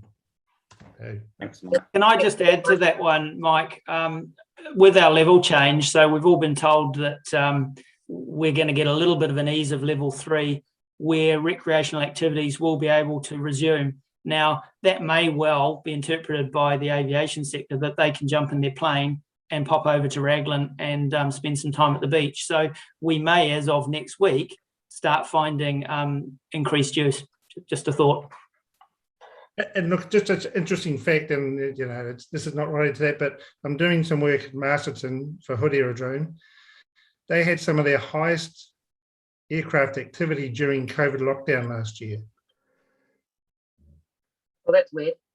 unbelievable. And so you go back and you find it's a certain number of pilots that have just gone, well, we're over in the Wairarapa, nobody will see us, we're out of controlled airspace. So yeah, the COVID restrictions, as we well know, don't mean that everybody adheres to their responsibilities. Thank you. Thanks, Mike. I'm just thinking. May I table a motion through you, Madam Chair? Yes. Would be the best way for you to turn the chat on so I can just copy and paste it and you can all read it, or do you want me to read it out loud? I think if you just read it out loud, Chris, I think it's straightforward enough for us to capture it. And I know, Matt, you will be doing your work to capture it. And I can forward it later as an attachment. And it is our job as elected members, remember, to represent our community, and it's very clear that our community values their open green space. So the motion is: the Raglan Community Board is opposed to the building of a fence on the Raglan Aerodrome and hereby requests that the Waikato District Council suspend all work in relation to any new fence on the aerodrome. Notwithstanding the proposed fence, the Raglan Community Board supports the remaining health and safety improvements to the Raglan Aerodrome as outlined in Mike Haynes' report, Review of Raglan Aerodrome, September 2021. The decision and responsibility for the operation of the Raglan Aerodrome is with the Waikato District Council, and should the Waikato District Council decide that the remaining health and safety improvements without the fence are insufficient to achieve adequate health and safety outcomes under current legislation, then the Raglan Community Board recommends that all non-emergency air traffic into the Raglan Aerodrome is to be suspended due to the unsafe operation. Chris, could you just read the last part before that, because you froze on mine, so I didn't hear, sorry. Okay, so obviously up into the aerodrome report, September 21, and then it's more of a, the main motion ends there, and then this is more of a note, I guess. Ultimately, the decision and responsibility for the operation of the Raglan Aerodrome is with the Waikato District Council. And should the Waikato District Council decide that the remaining health and safety improvements without the fence are insufficient to achieve adequate health and safety outcomes under current legislation, then in that case, the Raglan Community Board recommends that all non-emergency air traffic into the Raglan Aerodrome be suspended immediately. Okay, thank you for that, Chris. So I suppose it's really asking the Community Board if they support the motion. And we can amend it. Let's talk. Yep. So no, thanks for that, Chris. I appreciate the clarity. Personally, I think that it may be a different motion, maybe rather than trying to lump it all into one. But I still think that we're asking the council to perhaps follow a slightly different process than they have to date, and that if we're really asking that all the costings of the proposed work come to the board, but ideally actually go to the councillors. So in fact, if it's the councillors who are going to be making the decision on this, because it's not going to be the board, that the councillors are presented with all of the information, and that's presented to a council meeting, and then we can, as a board, see clearly what the council decision making was with all the information to hand, because I don't believe that the councillors made a decision with all the information to hand.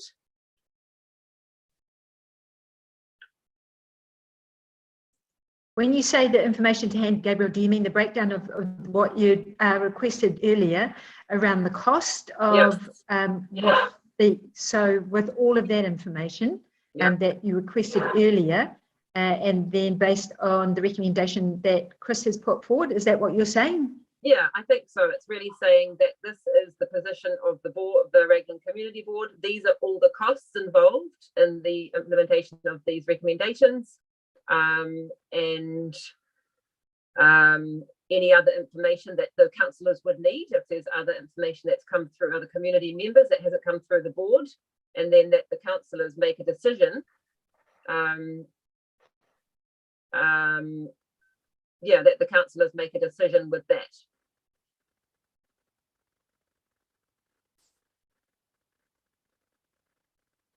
So I don't know if there's any, what are your thoughts about that? Any other board member?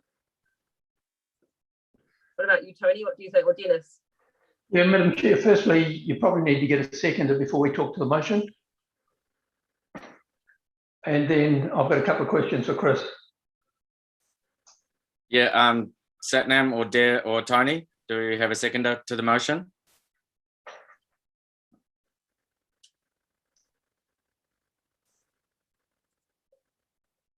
Why don't you ask your questions first, Dennis? It might help with that. What, you know, I think that's Chris has asked for discussion on the recommendation.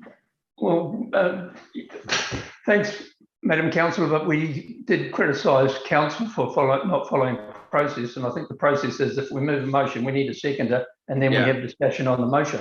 So I think we should, as a community board, follow process as well if we're going to criticise others. That's all I'm saying. Yep. I agree with Dennis, and if we could enable the chat, please, I would just post the motion in a written form for every member to read and decide if they want to second it. Yeah, so community members, do you need to Sorry, I was trying to come off mute. I'm happy to second it. Okay, thanks. Satnam. Yes. Chris, if you share the motion, have you actually got it typed out somewhere? Could you not share your screen? Yeah. Matt, did you want to say something? No, actually, that's a better option, what Alison has suggested. Okay, yeah, if you enable me to share screen, hold on.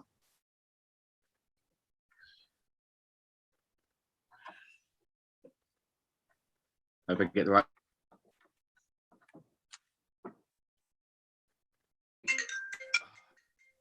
Sorry. I would actually probably say we don't even need to include that, that the motion could end in its first point, just to make clear that we don't support the fence. And then if we do need to do any amendments or things. So in my mind, this is the motion highlighted in blue. Can you see that? Mm-hmm. Yep. Yep. So yeah, I can see that. Chris has put forward the motion and Satnam has seconded it. So are we all in favour? And I suppose, Matt, this is just where we might need some support with this. Or I might need some support. But the question is if we are not all in support, then we could have a discussion about an amendment. Is that right? And would it be that if somebody's already seconded it or put forward the motion that they don't speak to the amendment?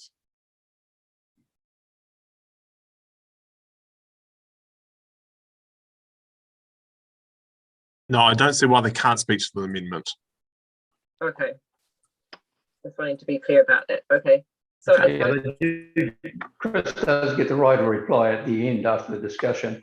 Yeah. But just a question, Chris, that I had on it, and I guess it's changed slightly now that you've dropped the second paragraph, but are you saying that if we don't fence the airstrip, because the way I'm sort of seeing this evolve at the present time, is that the recommendation is from Mike that we fence the airstrip. Council's indicated they have of a positive mind to follow that recommendation. Are you saying from the community board point of view, if we're against fencing it, therefore we're saying we now suspend it or we declass it as an airstrip altogether?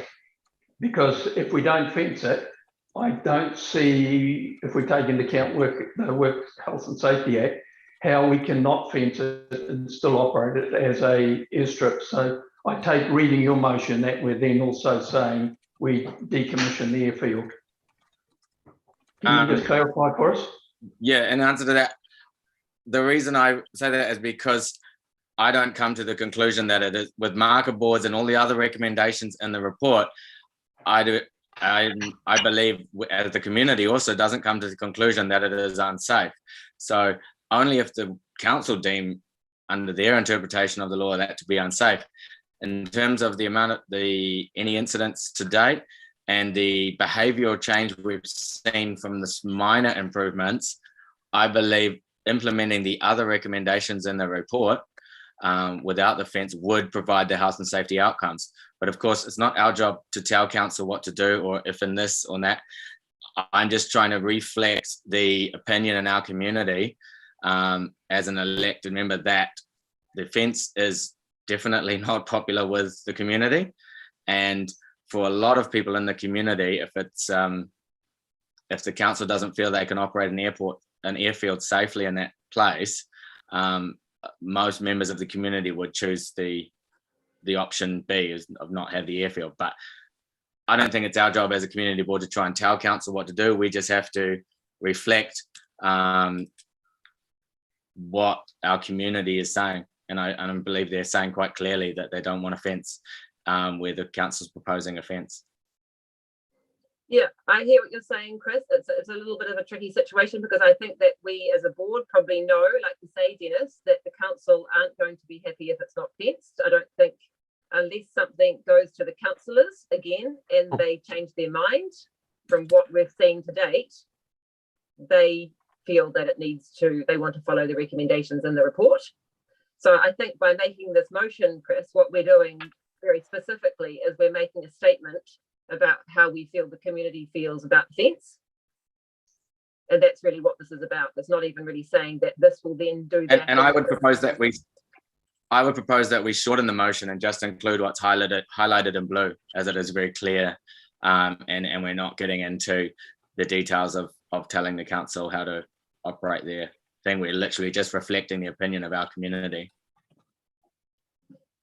Yeah, so that's one point of passing this motion. And I suppose if we as a board want to not just make a statement, but actually also do something else which might be seen as constructive, is that we might pass another motion, another separate motion. So personally at the moment, I'm in favour, and I think that's where we need to have a vote. Are we in favour of accepting this, agreeing to this motion? Really, and that's, I think, what we just need to do as a board. I don't see this as our only motion that we need to pass today about this, and I don't see it as a solution. I just see it as a statement, really. Yeah, correct. Yeah. I guess my question then, Gabriel, for clarification for me, is if you see another motion, what are you talking about? Because I guess if council continue with the fence, the question for me then is, if we're going to fence it, we also have a responsibility to do some education about people's behaviours and that sort of thing, and the importance of the fence and things like that going forward. So I'm just curious if you're saying, well, you're in favour of this, but you see. Oh dear. Hopefully Dennis will come back soon. I see, Tony, that, Dennis, I'll let you finish and then I'll come to you, Tony and Alison. I see you've got your hands up. But Dennis, we just dropped out then, if you didn't know. Oh, did I? Sorry, can you hear me now? Yes. I was just curious about what you were indicating about a second motion, what the thinking was. Yeah, I'm happy to speak to that and hopefully it will flow. But first of all, I would like to just hear what Tony and Alison would like to say. Yeah, thanks for that, Madam Chair. I didn't actually have my hand up, but you know, after hearing the discussion today, and sorry, my computer's decided to die.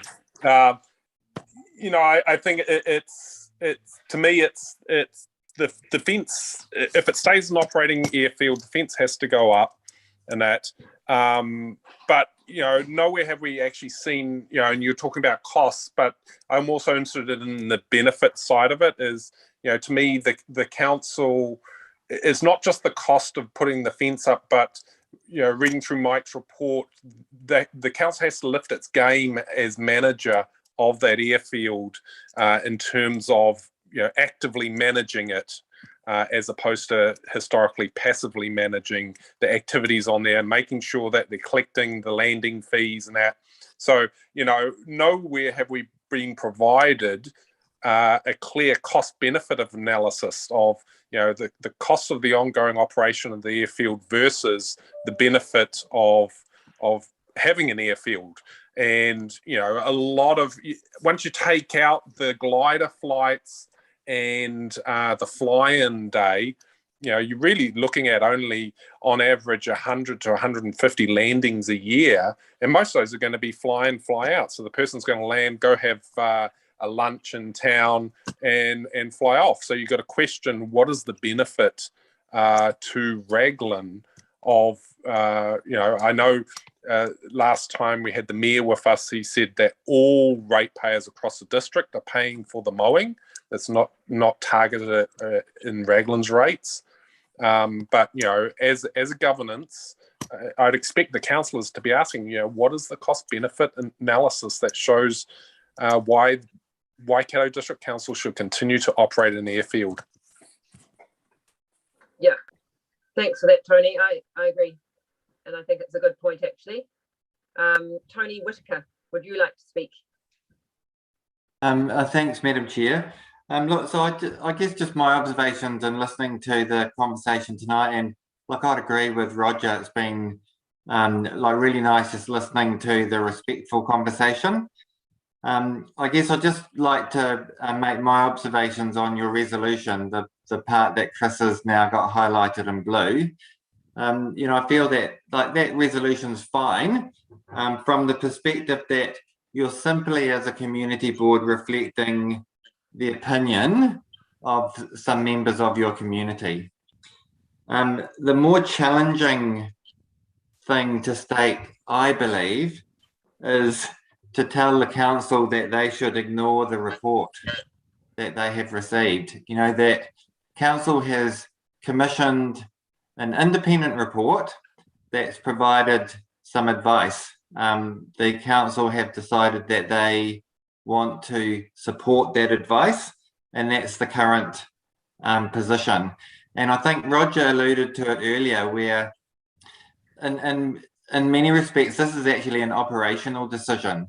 This is a decision that was actually made by the executive team and is supported by council, as opposed to it being a council decision, because it's the operational team or officers like myself and Roger, who our health and safety manager keeps reminding us that we're the ones that end up in the stripy pajamas in prison, right? So we've made that call as an exec, and I think that I really respect what Dennis said, that this is really tough for the community, but it's also been really tough for us to make this call and put this framework in place for you as a community. But we've had to do this in the context of the expert opinion and advice that we've had and that you've heard from Mike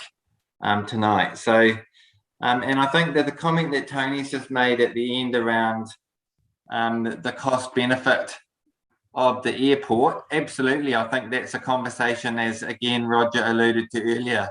This prime conversation is about safety, and then there's further conversations to come around land ownership and future use of this land, which are subsequent conversations, but not something that I think can distract us from the issue that we have at hand tonight. But yeah, thanks, Madam Chair, for the opportunity to make a comment.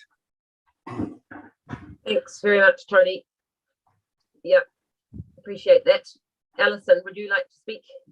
Yeah, so I just wanted to put you all in the space where you think about the recommendation as a standalone recommendation and how that will be received. So I do actually believe that your motion around the alternate option, Chris, is relevant. So if I was a councillor and I just received something that said, we're opposed to the building of a fence and we don't want you to do anything in that space, we support all the other stuff, but yet we've got subject matter expertise that very clearly, and even from the recording of tonight's meeting, says that a fence is a necessary health and safety requirement for the operational airfield, I would think that actually, if you're saying that you believe the suspension is the alternate option, that I believe that that is probably something that needs to be in there. So I'm not advocating for it. I'm just saying that from a clarity of purpose and what the council needs to take on board from what you're passing, just saying you don't support the fence doesn't move us forward. So that would just be my observation. Alison. Yeah, and I tend to agree that the statement has a purpose, the motion, but it doesn't necessarily move us forward. And I would like to, I would like us from our discussions this evening, and I'm aware of the time and the time that we're spending, which is great, but I think it would be good. I just really like to feel that we as a board can pass a motion that can be something that can move us forward, or even, I just feel like that's really important, and I think that we can do that. In terms of the, I personally don't see that suspending the air traffic as a permanent solution at the moment. I think we've got a little bit more work to do before we actually agree that that's the only option we've got left. And I think, Tony Whitaker, in response to what you were saying, is that, and I imagine this is just where it gets tricky, right? When you start to work with the community in this level of detail, is that sometimes you're not working at this level of consultation. So, maybe it wasn't very clear to us, like Roger said earlier, what your steps are once you get a report. So we're going along thinking, we're working really closely with you. This is great. You're checking in, you're giving us an opportunity to feed into a draft. I mean, we haven't really had that before, and then suddenly it's like, you're kind of, well, you're not really there anymore. So I think that just sort of made it a little bit hard for us. I'm not trying to be critical. I'm just really trying to point out that that's, I think, where the process has kind of just fallen a little bit. And all we can do is learn from that, right? We're just trying to do it the best we can, I think. So I don't know. I mean, my feeling at the moment, in response to you, Dennis, earlier saying, well, what other motion would we pass? And, this is what I'm asking to the board. Yeah, maybe we make your statement, Chris. I'm not totally against that in terms of that statement. But I think we need to pass a constructive motion that actually moves this forward and that is helpful. I think we need some, I think we're asking council to make a decision through council with some more information to hand. So, and I just think that having the costs and looking at that kind of cost benefit that Tony Euston was talking about, and understanding what the ongoing,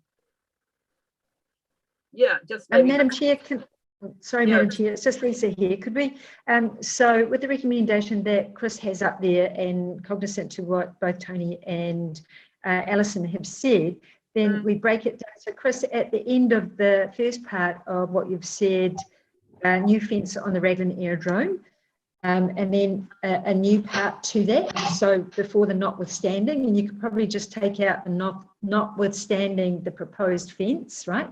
So if you just maybe just track that. So what I'm hearing, so from suspend all work in relation, and then we need to add some of what Tony Euston has said around the cost benefit. Maybe I'm just, that the community board request a cost benefit and overall budget or something to this. And you might then want to add, I'm just trying to cut and paste what you've put, that the RCB recommends that all non-emergency air traffic into the Raglan Aerodrome be suspended whilst the cost benefit and budget is being undertaken. And presented to council. Yeah. But I think we're really saying you don't. you don't even need ultimately the decision and responsibility. And so you drop it down, so it makes more, there's a rationale to why the board is saying no to the fence. Tony Euston, thanks Lisa, I think this is good where we're going. So Tony Euston, are you able to help with a sentence please, which would sum up what information we would like council to provide in terms of the cost benefit in the... Through you, Madam Chair. Sorry, through you, Madam Chair, before we go too much further down this track, I think we're confusing the health and safety aspects now. So I think that's the next, you need to come up with a different resolution, which is around the ongoing operation of the airfield. That is not to do with the health and safety aspects. The cost benefit analysis will not be the thing that is important in terms of the health and safety decision. So can we just keep it clear between the issues? So that the motion is about health and safety, and if you want to put another recommendation in there around understanding the cost benefits before they make a decision on the ongoing operation of the airfield, then I think that is a different consideration. It's not a health and safety one. Yeah, I agree there with Alison, actually. It's probably the way forward. And can I just add, when we were at the airfield during the Mike Haynes consultation, he did also very clearly state to us that all of his recommendations in the report are all individual recommendations, and he actually likes to use the word suggestions rather than recommendations. And I'm not sure if it's still the case, but he did say to us that his recommendations would be all itemized as they are in his report. And it's not like you either take the baby out of the bathwater. But Mike, maybe you want to speak to that. Yes, and I was just going to raise something. I give options rather than recommendations. So the options is there a number of options. But one thing, and look, I just want to provide some advice to the board. The report is not health and safety. The report is a report on the aerodrome, including the health and safety requirements and aviation safety. You are forgetting about the safety of the pilots. That fence is also for safety of pilots. So just take in mind that this report provides health and safety requirement information, but also aviation safety works on the basis that the aircraft and the pilot landing can do that safely. Airports have fences to stop people coming onto the runway so the pilot can land safely. So there is another component to this. It's not just health and safety, it's aviation safety.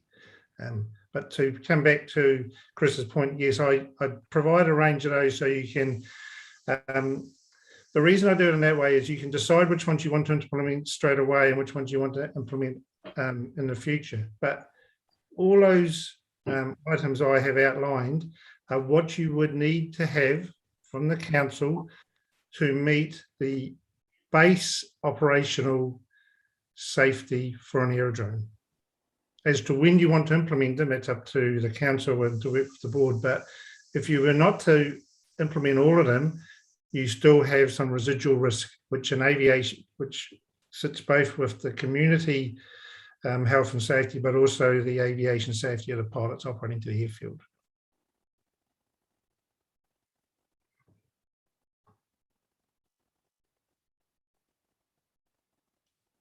Cool, thanks. Is there any other amendments that we should make to this specific one? And then if we want to talk about maybe making, like Alison suggested, something around unpacking the costs in the future or consultation, I don't know. Like, do we have information to have a vote on this motion? And if it goes, it goes. If it doesn't, it doesn't. Or do you think it needs further amendment? I think possibly that could stand alone as it is, what you've got there, Chris. And maybe another motion, could it be that that we move that the community board asks the Waikato District Council to provide all costings related to the airfield operation. Okay. Do you want to type up that or get? Tony, All to right. type them up on your screen, and then we'll vote on this motion, and then you table your motion. Would that not be the best way to do it? Gabrielle, sorry, pardon me, Miss Chair. Could we not have that as an action instead? I'm not sure.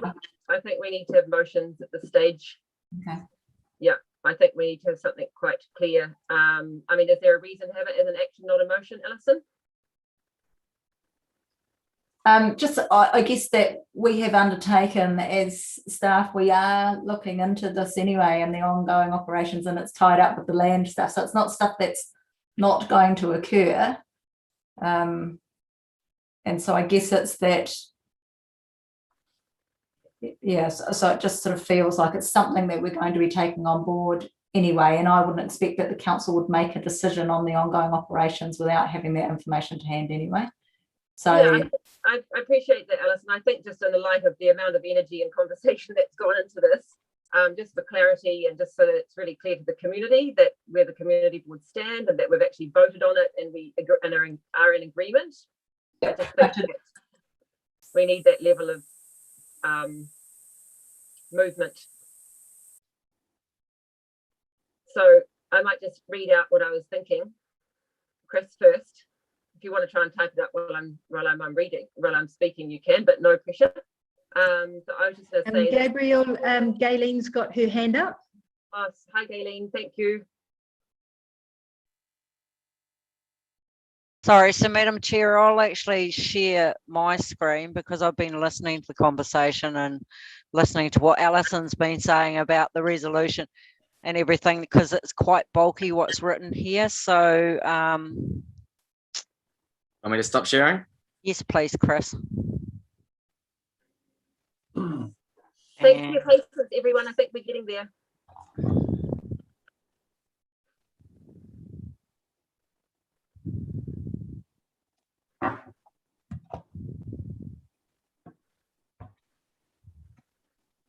So shall I read that out? That the Raglan Community Board is opposed to the building of a fence on the Raglan Aerodrome and requests the Waikato District Council suspend all work in relation to any fence, supports the remaining health and safety improvements to the Raglan Aerodrome as outlined in the Mike Haynes report, with the name and date put in there, recommends all non-emergency traffic into the Raglan Aerodrome be suspended. And that can have that extra bit, Chris, around, you know, whilst council undertake, I can't remember what was in your recommendation. I've got to go back to another screen for that. Chris, do you want to just read out that last little bit of yours? Yeah, hold on. Let me find so many tabs.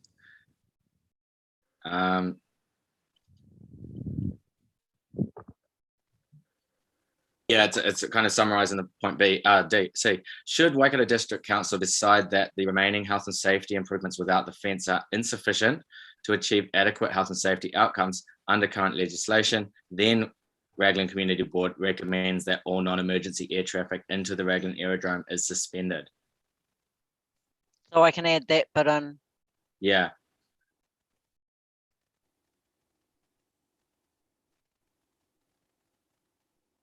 Okay, thanks for that, Gayleen. Appreciate that.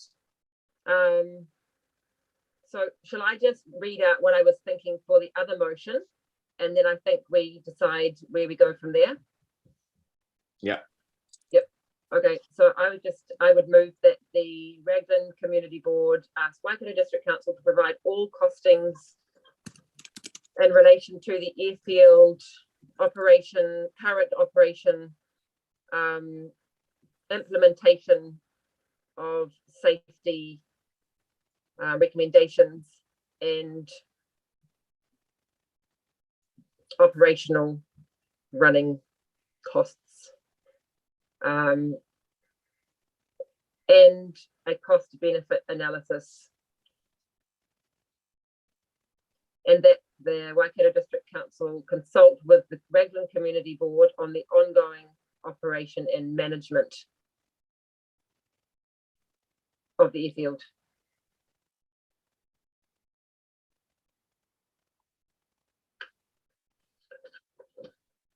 Can you just email that through to me, Gabriel? Yeah, I can't do it right now. You mean now? Right. Do you want me to try and do it now? Or maybe just read it out again, what you've if you've got it written it Yeah. down. Because I've got, I think, most of it.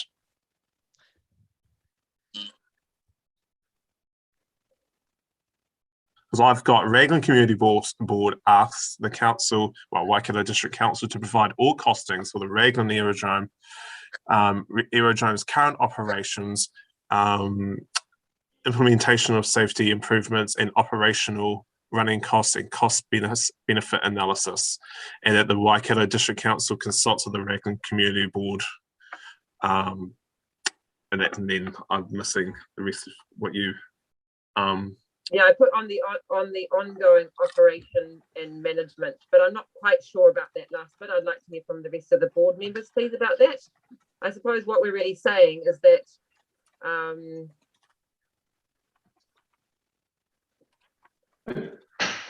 yeah. I guess all we're asking for is a cost benefit analysis of the operation of the airport as it is now, plus the costs to implement the recommendations of Mike's report, including the fence.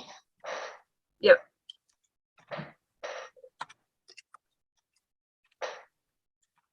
Yeah, I suppose we are asking for that, but then why are we asking for it other than that actually we just want it and we think it's important?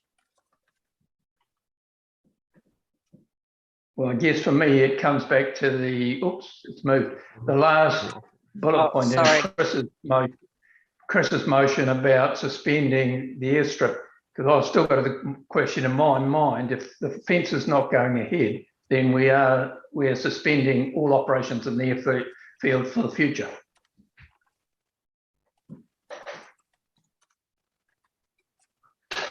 Let's just be straight up about this. At the end of the day, even if we put that to the council and say that actually we don't support the fence, I don't think that's going to change the council's mind in terms of whether they put the fence. So they're going to go ahead and put the fence there because we're not providing a good enough argument as to why not. So in a sense, there's nothing we can do about the fence unless we say provide us with the cost benefit, show us that actually the cost is not so high and that there is benefit to doing all this work and maintaining the airfield. So I think through you, Madam Chair, I think there's still two questions. There's still issues still two issues you're talking about. So the first issue is actually securing the position around the safety of the airfield. And then the secondary issue is in terms of the future land use or the future operation of the airport. And correct me if I'm wrong, Roger and Alison, but in order for us to suspend the airfield, that would require us to consult with the community, given that it's a significant asset. So this is, sorry, I was just through you. So under legislation, having an airfield or an airport operation under the Local Government Act is a significant activity, and it does require consultation if you want to do anything with it. The issue we've got here, of course, is that it's not ours. So we're managing it, but it's not our asset as such. So we need to get a bit more detailed legal opinion on that, but potentially, yes. Right, so that's why I guess, Madam Chair, I was sort of just wondering whether there's a separate issue, and Roger alluded to it initially. There's three issues at play. Currently, we've got the safety issue that we're talking about now, that we know there's a future land conversation around ownership. And then there's the conversation that I think has been raised now around the are the economics there in terms of continuing to operate an airfield? And I don't think you can have that conversation tonight. Yeah. It's something that will take some time and take us time to consider whether in fact it needs to be consulted or who we need to consult with. I guess I'm just a little bit concerned with the resolution that's in front of us now, because WDC have a report, right? It's got recommendations from an expert in it. So I'm not sure that C should WDC now consider. WDC have already considered. So if this is an opinion of the community board or a resolution of the community board, I think C should just say it recommends all non-emergency traffic into the Raglan Airfield be suspended, rather than build a fence, is what you're saying. Yeah, that's what that is really saying, isn't it? Oh, no, so what we're saying is that the other health and safety measures we believe would be adequate. That the marker boards and the better management and all of the other things that the report outlines, the behavioural changes we saw from minor health and safety improvements in the previous months, that we believe all the other health and safety, the practical health and safety things like the NOTAM would achieve the goals that you're trying to achieve under your health and safety lens. Yep. So we understand. What you're really saying, Chris, what you're really saying, or not you, what the statement really is saying is that actually, until the council changed their mind about the fence, we would like it suspended. But what if the council never changed their mind? Then we're just like, so in a sense, I think we just need to make a really clear statement that we don't support the building of the fence. And then I think that from my point of view, there's something around the way that the decision was made. And I think that we need to come back to that, because really, personally, I would really like it if our motion that we don't support the fence, plus the costings, and an option of if there's no benefit, if there's an option, and often in your reports you go option A, B, C or something, that actually if the councillors decide there is not a benefit because of the costings and the statement from the community board, that there is an option to suspend temporarily to find out more or permanently. And I think that that information needs to go to councillors, and then we as a board need to be happy with the decision that's made from that. We can't keep going around in circles. Like, I just feel like Chris, just reading the motion there, I think it's a little bit conflicting to me. I think if you had just dropped C out on this traffic suspension, we're saying we're opposed to the fence and we support the remaining activities, right? Yeah. So that's our statement. That is, as a community board, we're sitting here, we don't want the fence, but we're happy with all the other recommendations. Let's not get into, if you suspend traffic, the councillors will make a decision. Then we look at the motion that Gabriel's drafted, or Galen's drafted on behalf of the board, on getting the cost benefit analysis. So then we're saying, hey guys, this is our position right now. We want the cost benefits analysis. Once we've seen that, then we may change our mind, we may not change our mind. Is that the case? Sorry, through you, Madam Chair. Is that the case, Dennis? Will you? So if the cost benefit comes back, so that's muddying the water again. So that's a longer term view. So I just want, the whole thing is about forward momentum for me. So if you go to the council and you say this, and they don't know your strong feelings around the alternative being the suspension of the airfield operations, then we're no better, they're in no different position to what they have been. So I don't think that they could represent. I don't think that they're going to make a very good decision if all the information they have is that the community board don't want the fence in the community, and actually the only other option is to suspend it. Wouldn't it be better that they actually have the costs and the cost benefit analysis to actually have to hand to then make a decision? That won't make so Gabrielle, that will not factor in. So Roger has already said that the costings around the safety improvements will not be sufficient. That from and this isn't even a council perspective, this is from an executive leadership team perspective, we will ensure that money is put in to make sure that the health and safety matters are addressed. So I think this is an option. This is providing an option and asking the council to make a decision either way. And let's be real, there's been planes flying in and out there for donkey's years, and nobody wants to get run over by a plane. And people, both on the runway and pilots in the air, have all managed to coexist in a very practical, safe way for a long time. And with a few more health and safety improvements like those outlined in Mike's report, you could have a very safe airfield. Chris, I think you need to actually read the Health and Safety Act and some of the background to it, because I actually think that you're missing the bar has moved so substantially and everything. Like Dennis gave the example about the pool fencing, all these things. It's not about it having happened, it's about preventing it from happening at all. And that's the bar has changed completely. So I know what you're saying. It feels potentially like you're being told how to behave like an adult. But the legislation would demonstrate that there is enough stupidity in the world that things like this are required. So it's not about the Raglan Airfield necessarily specifically. It is about the requirements of the Civil Aviation Act and what we need to do in the Health and Safety Act.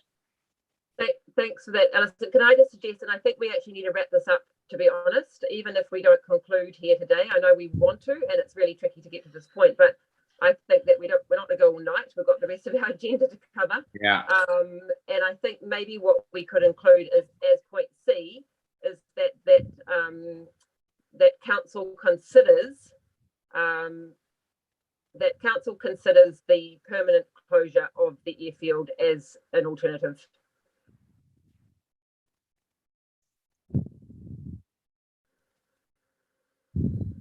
And but anyway, yeah, I think we could definitely, everything has to be on the table, and that looks pretty clear. Otherwise, we're mucking around a bit, aren't we? Really? Yeah. Yeah. So can we just be clear, as an alternative to building a fence? Yep. Yeah. Because that's what you're saying. As an alternative to building a fence and managing and operating and the ongoing management, operation and safety issues and all of that of the airfield. I think it's as Galen has it now. It's pretty clear. I don't know about the thing is, Tony, it's quite complex. Tony Whitaker, it's quite complex for us to try and put everything in. It's also intertwined. So in a way, I don't feel like, what else can we say? You know, I mean, unless we just don't conclude here and we have further discussions with council, but no. Yeah, I think so. All you're doing is you're putting forward the view of the board, and I think you've done that. And as Alison's just said, you know, the key point that we shouldn't lose sight of is council has a report from an expert. It is not going to form alternative opinions. And I guess, like Chris, you're able to do that. It's your prerogative, but the councillors have commissioned an expert report, and so they are not experts in aeronautical activities, and so they have no choice but to listen to the report of an expert. So yes, I'm not sure there's much more we can say. No, I don't think there is at the moment, maybe, Tony. I don't know if I'd put as an alternative to building a fence, I would take out to building a fence. But that seems to me to be the only deal breaker here. Well, that's for the council to decide what it is, in fact, exactly. Well, no, through you, Madam Chair, that's your community board's deal breaker, is the fence. And we're only reflecting the community that we have been elected to represent. Oh yeah, and that's fine. I think there's no ambiguity. Yeah. The thing is, I would, as an action, I think, as well as this, I think we need to ask for the minutes, because I come back to process. We need to come back and find the minutes of the, I'd like to see the minutes of the meeting where the councillors made a decision. Could we do that in a separate space? No, just as a separate action. Yeah, could we just maybe just have a vote as a board on this motion A, B, and C, and then just see where we land? Yeah, I would actually like to take out the words "to building a fence." Just ending at airfield? No, after alternative. What? No, it needs the words as a fence, because that's ultimately what I'm saying. If you're not going to build the fence, then consider closing it. Yeah, I'm happy with it as it stands. Okay, so we've got our motion. We've amended it. So who's putting this motion forward? Is it still mine? I'm not sure. Yeah, it's still yours, Chris. Yeah, it's still his. Yep. So would anyone like to second it? So it's seconded. Yeah, so you just need to all agree. Well, not all agree, but vote. Yep. So who is in favour of this motion? Yep. One. Aye. Tony. Dennis? Against. Lisa? I'm abstaining because I'll be in the decision making later on. Yep. Satnam?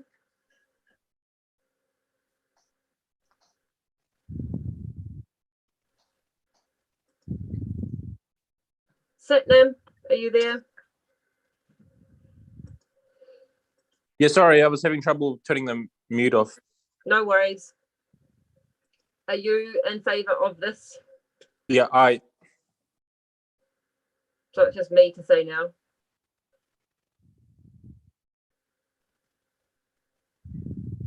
Yep, I'm in favour. Go with it. So that means we've got enough votes, don't we, to pass that, Matt? The motion is carried, Madam Chair, and we'll record Dennis's vote against and Councillor Thompson's abstention. Mm-hmm. Thank you, everybody, for the time and discussion. Certainly interesting. Maybe not where we thought we would end up, but we will live with that now and go forward. So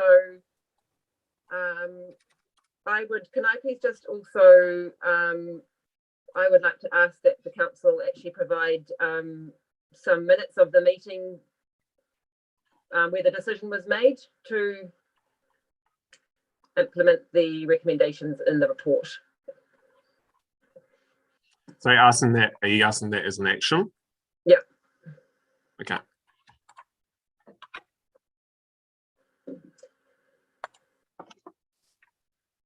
I'm going to allow one person if they would like to say anything in closing to those discussions, but I think only one. So if you're feeling like it's you, please put your hand up. Yes, Chris. I'll just say thank you to everyone from all sides of the spectrum for working together in a cordial, professional manner and respecting that we all have different things that we have to represent, and just admire that hopefully that we take this spirit of working through to many more issues that we face. Thanks, Chris. I agree with you. I think we're all, actually that wasn't me to say the last words. Thank you, Chris. So we are going to move on. I'm very aware of the time. It's 8 o'clock, and we're going to not hurry, but we're going to be quite precise now with the rest of our agenda items. Does anybody feel like they need a 2-minute break to kind of stand up or shake yourself, or how are you feeling, board members? Or if we just keep going? Yep. Okay. Keep going. Thank you. Time for dinner soon. I might just leave if you don't need me anymore from an airfield point of view. As much as I like council meetings, and but thank you for the opportunity to provide some input. Yeah, thanks very much, Mike. Really appreciate your expertise and your ability to be here at our meeting. Much appreciated. Yep. Okay, so we are going to move to our page 94 of the agenda, Raglan Camp Board membership nomination. Okay, so we have here. Madam Chair, I'll move it. I'll move it. Move what? And move the recommendation. Are you going on to the holiday park? Yes. Yeah. That Chris Rayner be appointed as their representative on the Raglan Holiday Park Papahua Board. Thank you. I can second that. Everyone in favour? Aye. Aye. Aye. Satnam?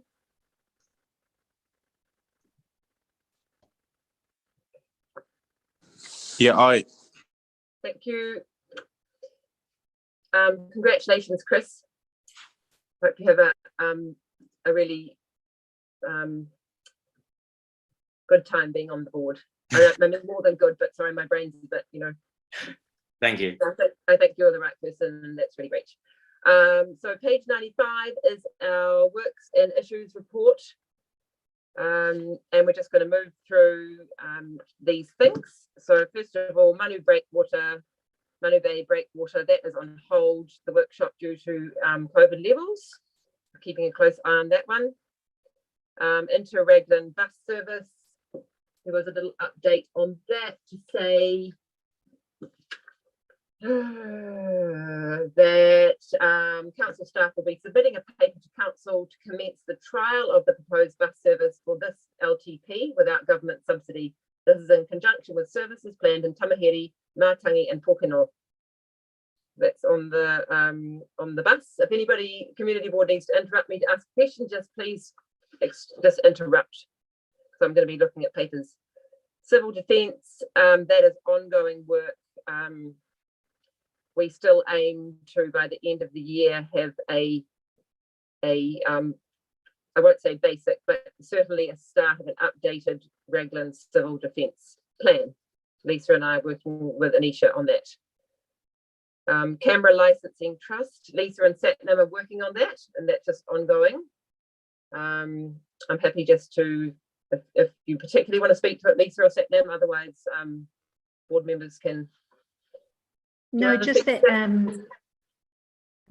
just that Councillor Sedgwick had connected me with Andrew Murphy from the New Zealand Police, and who wants to work with the community around the cameras. But obviously he was going to come and speak at a business chamber breakfast hui, but that's not happening now, so that's been delayed as well. Thanks, Lisa, for the update. So now, do we have Sam here? Oh, we do, yeah. So now we're coming to the sound splash part of the works and issues report, and we have Samantha Baker here from council to. Is Sam here? Yes, hello. Oh, sorry, there you are. So Sam is going to give us an update on where sound splash is at. So thank you, Sam. Sorry if you had to wait for a bit there. No worries. Thank you very much for having me here tonight. I'll try and keep my slot short and simple.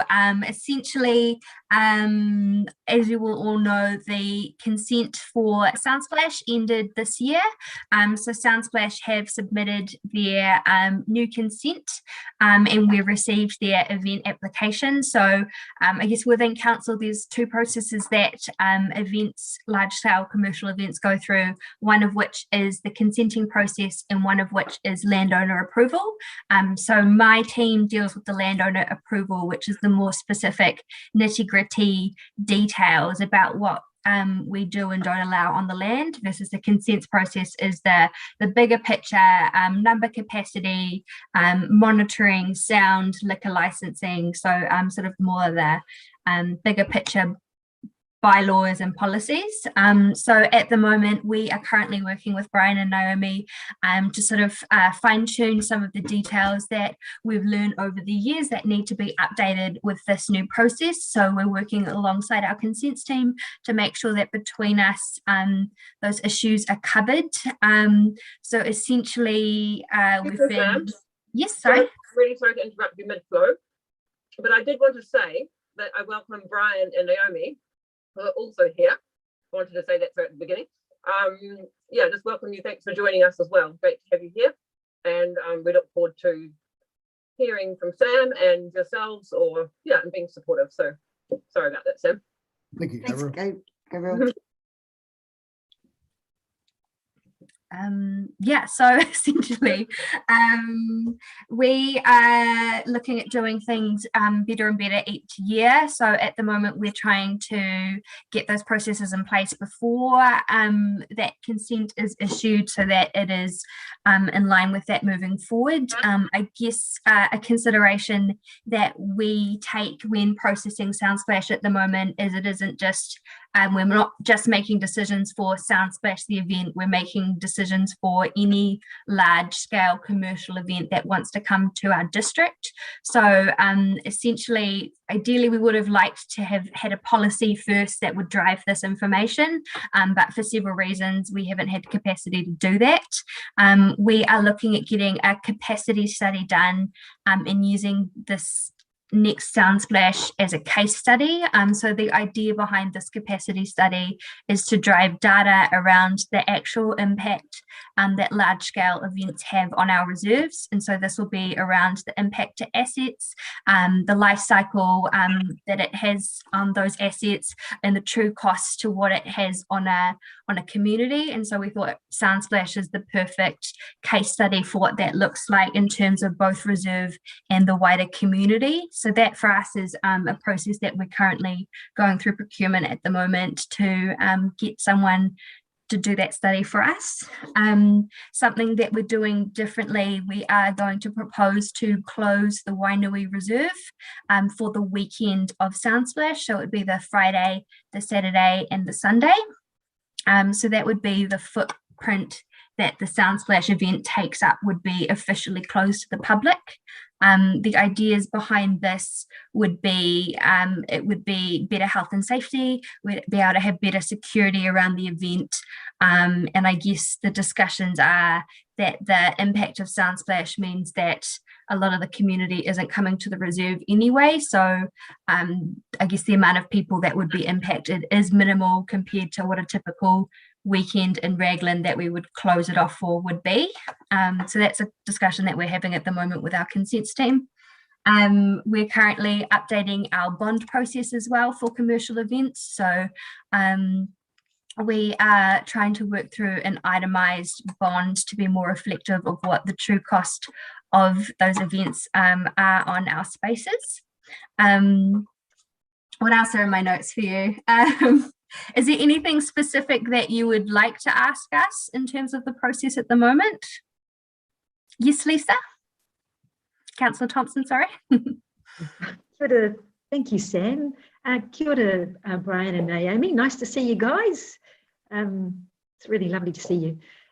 Just with regard to closing, looking at closing Wainui Reserve, do you mean also down to the beach access as well, or would that road still be open, or did you mean when you go up to site and then you turn right, to enter where the campers go? So if you could please just clarify that area for me would be great. Yep, so I can share with you a picture that Rebecca Law, our reserves planner, has sent through. So currently the idea, I believe, is that we would close off that beach access as well. Brian and Naomi have I guess an agreement each year with the Surf Life Saving Club, and I believe last year due to weather conditions the beach was closed for that weekend anyway for swimming. So if I can share my screen, I will pull that up for you. Rebecca sent me through a map. Rebecca has also said that she's happy to answer any specific questions on that boundary. All right, can you all see that? So this is her map here. If that's come through. Yep. So it's a very brief map that she's pulled together for us this afternoon, but it would essentially be the farm and that beach access. And so she said reserve closure would be the main road and the footprint of the Soundsplash event. Surf Life Saving Club have an agreement with Soundsplash regarding services. Public won't be able to access the beach entrance from the main entrance or paths down, south and north car park. Closure is only for the duration of the event, so Friday through to Sunday. Closure is permitted under the Reserves Act. which I think stipulates that we can close a reserve for up to 40 days, but we'd obviously only be doing it for the weekend.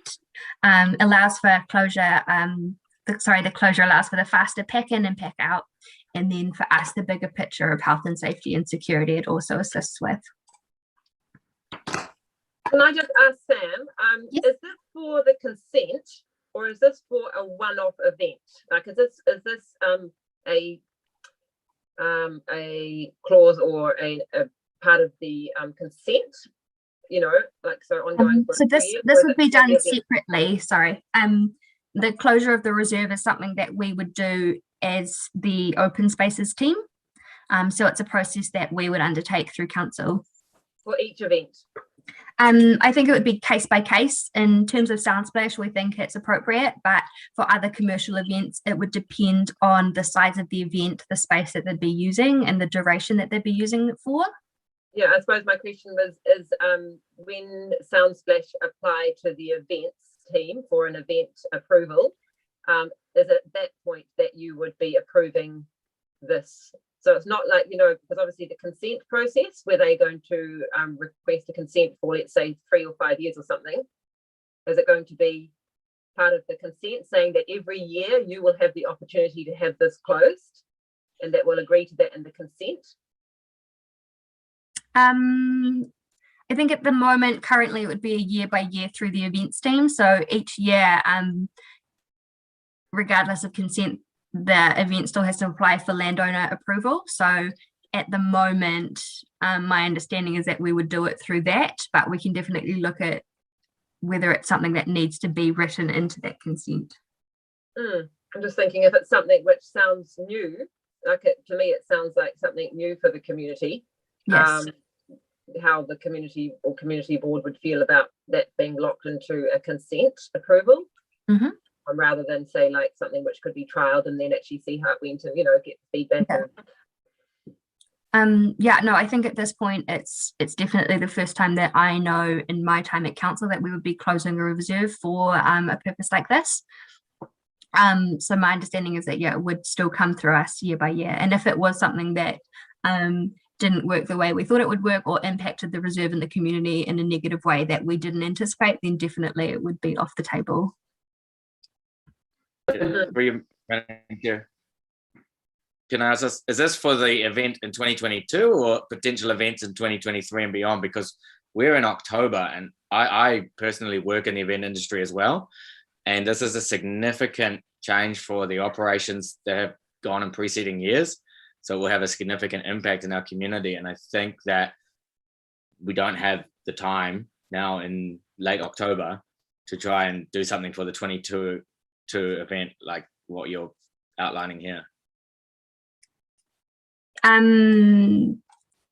Yes, so this is intended for the 22 event. My understanding is that it's not something that needs massive public consultation on. Our reserves planner is managing this aspect of it. But I can get you more details on what that looks like through Rebecca if you would like. The logistics for the event organizer is hugely different depending on this layout or the layout they've used for many previous years. So they will surely need to know rather quickly which layout is being used. So logistically, they can make their plans and submit their consent. I don't see how this is workable in October for an event in January. Unfortunately, that's the time frame that we have at the moment, and we'll work with Brian and Naomi to confirm that. But at the moment, that is our intention for that to go ahead and be closed. Dennis, Through you, Madam Chair. So, Sam, you're saying that the consent team won't be consulting with the public or anyone on whether or not they're going to close the whole reserve for 3 days? Yes, that's my understanding.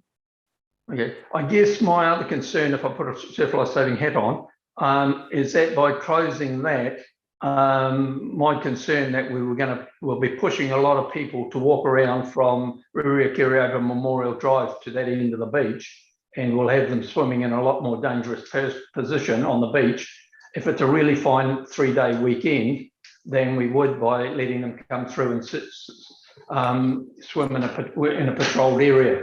So I'm just quite amazed that we would actually close the beach and push guys into an area to swim near the harbour entrance, which is very lethal.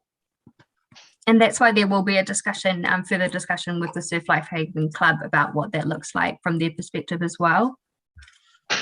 Yep, just be aware they've had significant changes on their board this year, so please ensure you're talking to the right people. Thanks, Dennis. And just further to that, Sam, and Brian and Naomi, you know,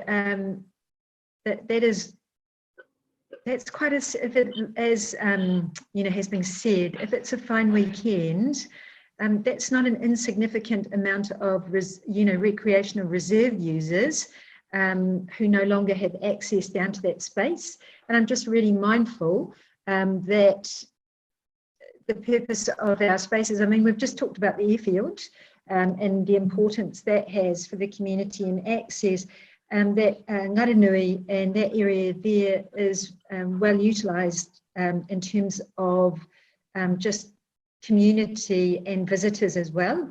And so I'm thinking about, you know, the space that we're in at the moment with COVID in that, you know, limiting the access for people to be able to utilise those spaces.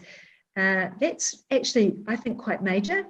You know, over that weekend at a really busy time of the year. And I know that we're in that balancing act between having a really well-run event, which Soundsplash is, but I think this needs some more consideration than simply going, we can do that because it's the consent, because I remember that we had discussed that previously, but we weren't able to do that for that amount of time. So I would like some more clarity from Rebecca on that, how we got to this point. And because it may not seem like in a resource consent process that there's not much that we need to do and just talk to the Surf Life Saving. That's quite a major change for that amount of time on wider users of that area. Yeah, I think I actually I tend to agree. I think I mean, I'm in support of changes and looking at different, you know, improvements and things. I don't see any problem. Like, we're open to hearing. There's probably been a lot of thought go into it, I imagine, from Soundsplash, but I just agree it's quite a major area of the community. And even though maybe there aren't a lot of people using it during that time, let's say because Soundsplash is on, I think it's something that should be more widely talked about. I mean, this would have been something that would have come to the Coastal Reserves Committee, right? When that was actually running. This kind of conversation would have come there, I suppose, and had more stakeholder user groups discussing it. And so we don't have that anymore in the same way. So I'm just feeling that, yeah, it does seem to be quite a big change. Like, not totally not against it myself, but I think that it needs some more consideration, actually. Megan, would you like to say something? Megan, would you like to speak? Or maybe she's frozen. Oh, I think she might be frozen. Yeah, there you are. She's defrosting. Frozen. I'm back. Would you like to speak, Megan? Yes. She's trying to. Sorry, I have terrible internet connection. Hopefully.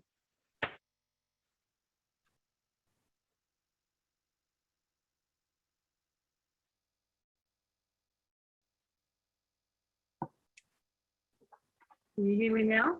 Yep.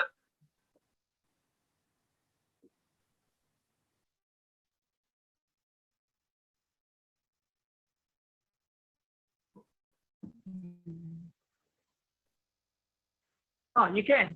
Okay. Apologies. Thank you. Evening, everybody. Just wanted to add a comment here. I spoke to Rebecca about this earlier in the week when she sort of made the suggestion and hence why it's come to the committee. I guess the question from me would be, not Soundsplash participants, because I guess that whilst it seems quite a big impact on the community to close the reserve for that period of time, yeah, I am curious as to how many residents would utilise it.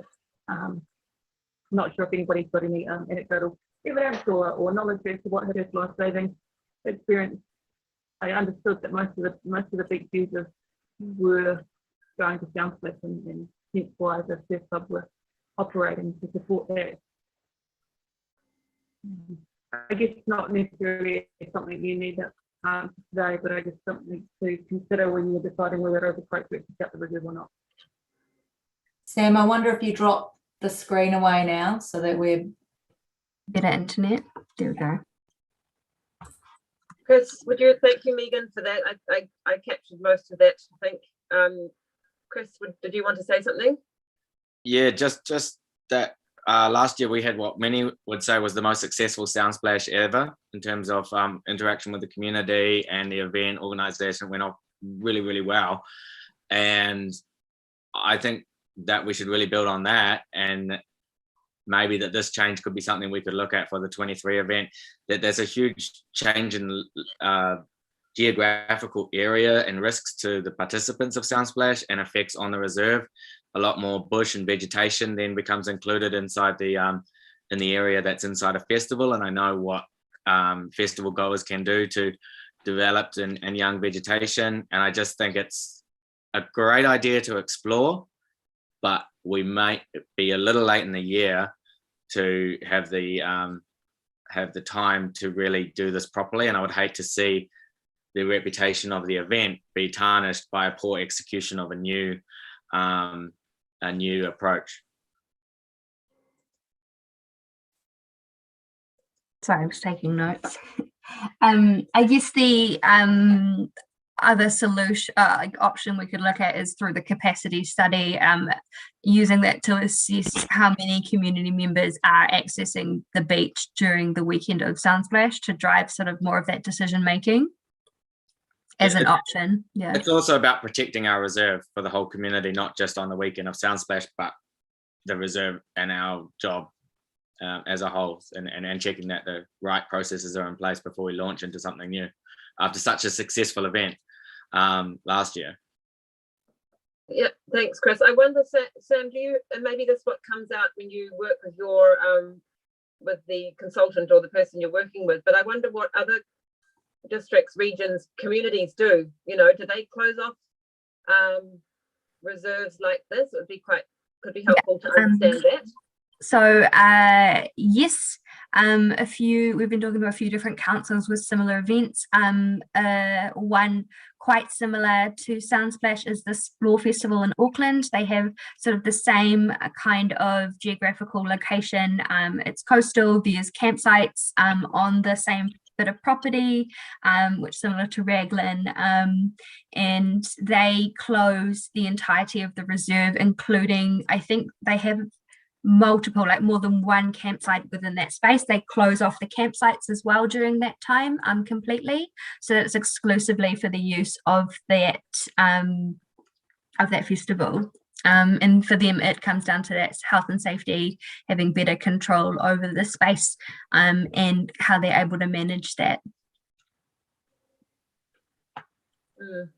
Through the chair, you know, I think, yeah, I've been to Explore, and that I think it is different in that, you know, this is you know, it is a surf beach. We already have issues of people wanting to continue to access during the Soundsplash weekend.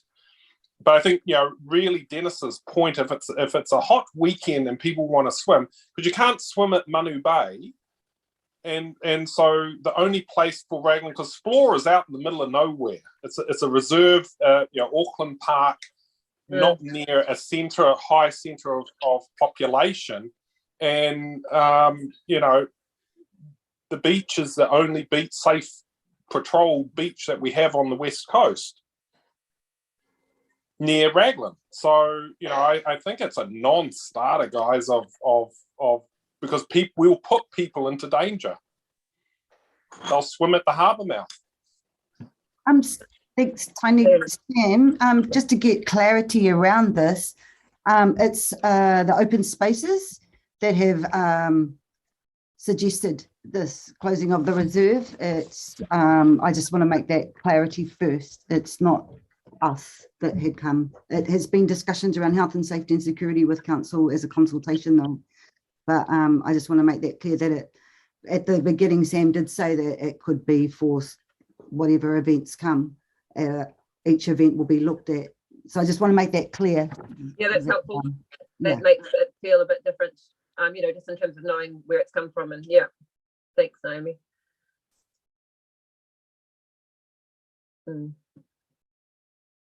So it sounds like, where are you sitting with that at the moment, Sam, listening to what the community board is feeding in? What are you feeling would be good to do from here? Well, not that you need to even really tell us or decide. I suppose that's really just, you know, you can just keep in the loop about that. But from what I'm hearing is that the board are questioning whether it actually is suitable for a few different reasons, and that there needs to be a bit more work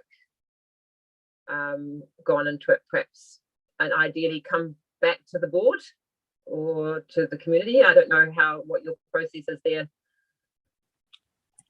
I guess in terms of a time frame, when would the board next be meeting if you wanted something to come back to the board? Or is it something we could update you on as we progress? Yeah, I mean, the next board meeting is December. So that's a little way off. But I think that the board can consider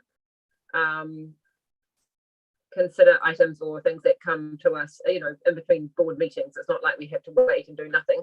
So we can certainly, as a board, you know, we can, if we need to, if there's some very good reason why, we can actually review something and make a decision, as long as we actually bring that to our next board meeting. I think it's not ideal, but if there's a very good reason why, I understand that's possible. Yeah, so I guess ideally you raised some really valid points around the water safety aspect, and I will admit it's not something that we had considered in terms of that swimmability in other parts of the community during that weekend. So I will go back to our team and discuss that with them and look at what that means for us.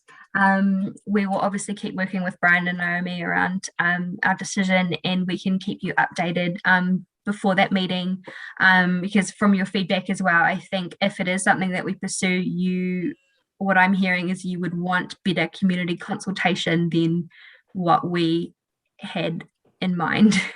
Yeah, Yeah. it feels pretty important. Okay. And please, Sam, just remember, we are the beach destination for a large catchment. So don't just think, oh, how many people from Raglan want to go swimming on Soundsplash weekend? Think about the catchment area of how many people come in from the Waikato. This is their main ocean beach. No, definitely, it's in my action points. Thank you very much for that.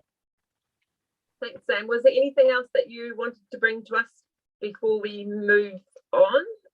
Do you feel like you've covered what you wanted to?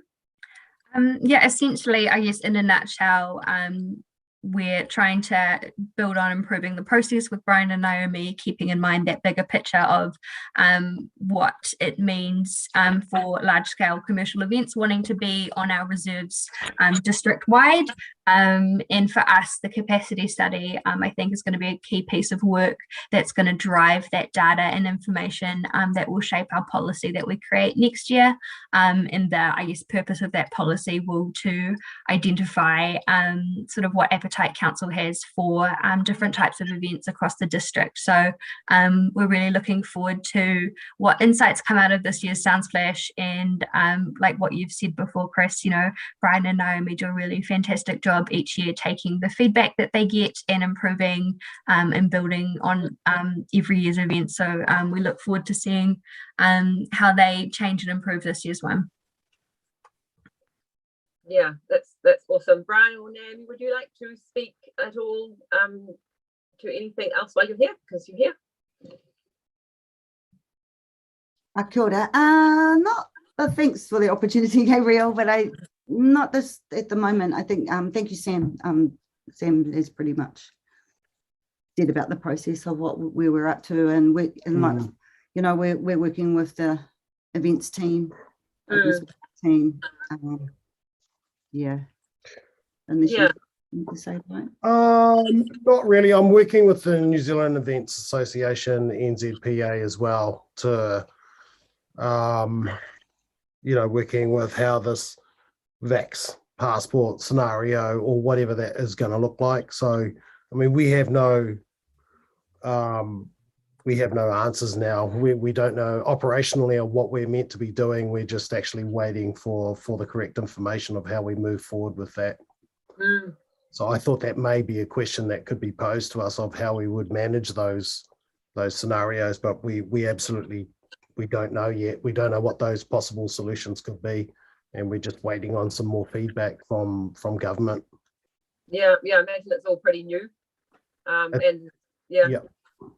It is like a guessing game for everyone, but we do have those links directly in with government and the New Zealand industry, so we are being kept in the loop. But there are some critical meetings that went on today as well, and I've been in and out of Zoom meetings all day. So yeah, well, we're just waiting to see now what gets rolled out. Yeah, no, I appreciate that. It must be really huge, you know, let alone the vaccination passport, but even just the event organizing and the unknowns and everything like that. Just acknowledge it's pretty big. It impacts on the MBIE, the Consumer Guarantees Act. There's lots of different levels, and it's quite complex. Yeah. Well, I feel like we generally, as a board, you know, well, as far as I'm speaking for myself, but I'm pretty sure I know the other board members as well, that we're supportive of the Soundsplash event, and definitely acknowledge that, you know, every year it's improving. And I think, yeah, just, I suppose, just putting it out there as a board, you know, to you, Brian, and Naomi, and, you know, perhaps through Sam, but just if there's any way that we can be supportive as a board. I don't know exactly how, but just yeah, we're here to bounce things off or just be supportive. I'd like to feel that we're supportive of what you're doing, and yeah, just to make it successful for everyone. Yeah, appreciate it. Yeah. Keep up the good work. When and last year's was amazing. The progress over the last 3 years has been phenomenal. From someone that works inside the event sector as well, I was like really impressed. And just while you're on the line, will this year's just be a 1 year application since we're so short lead in time, or is it? No, it's not just a 1 year, is it, Sam? No, so there's a multi-year consent, but the events process is a year-by-year application. They still have to apply through us as landowners. Yeah, but the resource consent is different. Is a multi. Yeah. Yeah. Any idea when we're going to get some details around that? I guess. Oh, you go, Naomi. Sorry. I was going to say that's probably it's around council, really. Yeah, so it's sitting with our consents team. So I think they're working through the details with the consultants at the moment is the latest update that I've had, sort of clarifying on some of the finer points that they've put forward. So making sure they're both on the same page before they approve anything. Yeah, thanks for that, Sam. I suppose, Chris, if we have any specific questions that we want to ask of Sam outside the meeting, because I'm feeling like we probably need to move on. You know, we can do that anytime, can't we, Sam? We can just fire through some questions from the board and just keep that conversation happening. Yes, absolutely. Yeah, cool. Well, thanks very much for attending. I hope you can go have a nice relax now and switch off. Yeah. Thank you all. Thanks Sam. Thank you. Yeah. Bye. Thank you. Okay, so the next part, let's just wrap this up now, peoples. So Papahua stage 2, we had a good Zoom meeting with Aaron and Luca from the soccer club, Niall and Peter from the council, myself, Dennis and Lisa, and that felt like a really good discussion, looking at options to work with the soccer club and have the new footpath at Papahua. There's another Zoom meeting due tomorrow to look at some of the little bit of research that's been done over the last week, and I'm trusting that a good workable solution will come forward. Dennis, you're going to attend that. Thank you very much. So that's where we're at with Papahua Parkway. Harbour Board leases, I feel like we can probably remove that from our works and issues. You happy with that? We just need to get our yearly report, but we'll just have to make a note to remember to do that. Everybody happy? Just, or a thumbs up from a couple of you at least, that we can take that off. And the same with the year-to-date service request report. I feel that that can come off. Actually, no, let's just leave it on there now. I think we won't discuss that this time. So if you don't mind, let's just leave it on there rather than spending the time now. It's getting kind of late. Just for you, Madam Chair, I just wanted to say that, so I've had assurances from Watercare and from the Waters team that as soon as there is an overspill, they are actually notifying you. And so it won't. So we can take that off. Yes, so you'll receive something formally at your next meeting, but if something happens, you'll be aware of it immediately. Okay, thanks for that, Alison. So in light of that, because I wasn't going to go and ask the question or go on the conversation, in light of that, I think I'm happy for that to come off the works and issues report, and we can always bring it back if we feel that it's not happening. So hopefully you as a board are happy with that. Good, thanks, Chris.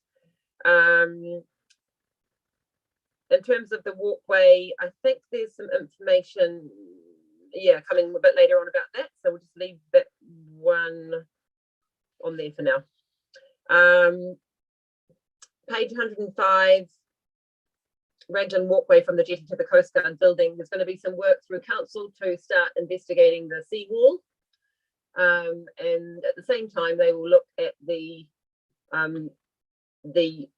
request that came from the community around a safety issue, and then that will come. And just with regard to that, Gabriel, Michelle Mina got back to me about had there been any incidences that they have noted from Raglan Medical, and they haven't got that information. And so she said the only way to find it would be going through ACC. So they hadn't kept any of that information, so had nothing to give. Yeah. Thanks for doing that, Lisa. That was great. That was an action from before. So that's works and issues report. So page 106 is our service request. I'll just take that as read unless anybody has any questions or queries. Oh, Megan, you've got your hand up. Did you want to speak to something? Yeah, apologies. I know it is getting late. I have just received another email from member of the public who initially raised the concern around the Wīnera walkway and the handrail and the safety concerns. He has asked for me to share it with community board members. So Gabrielle, if I send that to you, are you able to circulate that? Sure. Yeah, thanks for that, Megan. So service request report.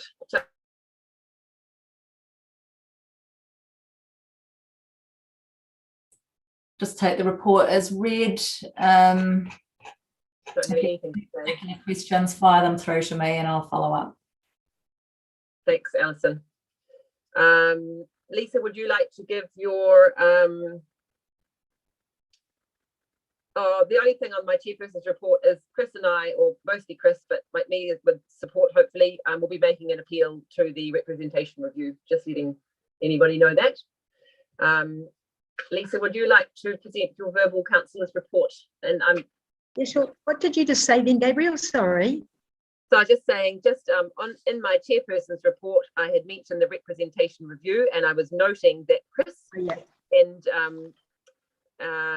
done some good work in looking at that, and I'm going to help, I hope, and that the board will be making an appeal to the rep review.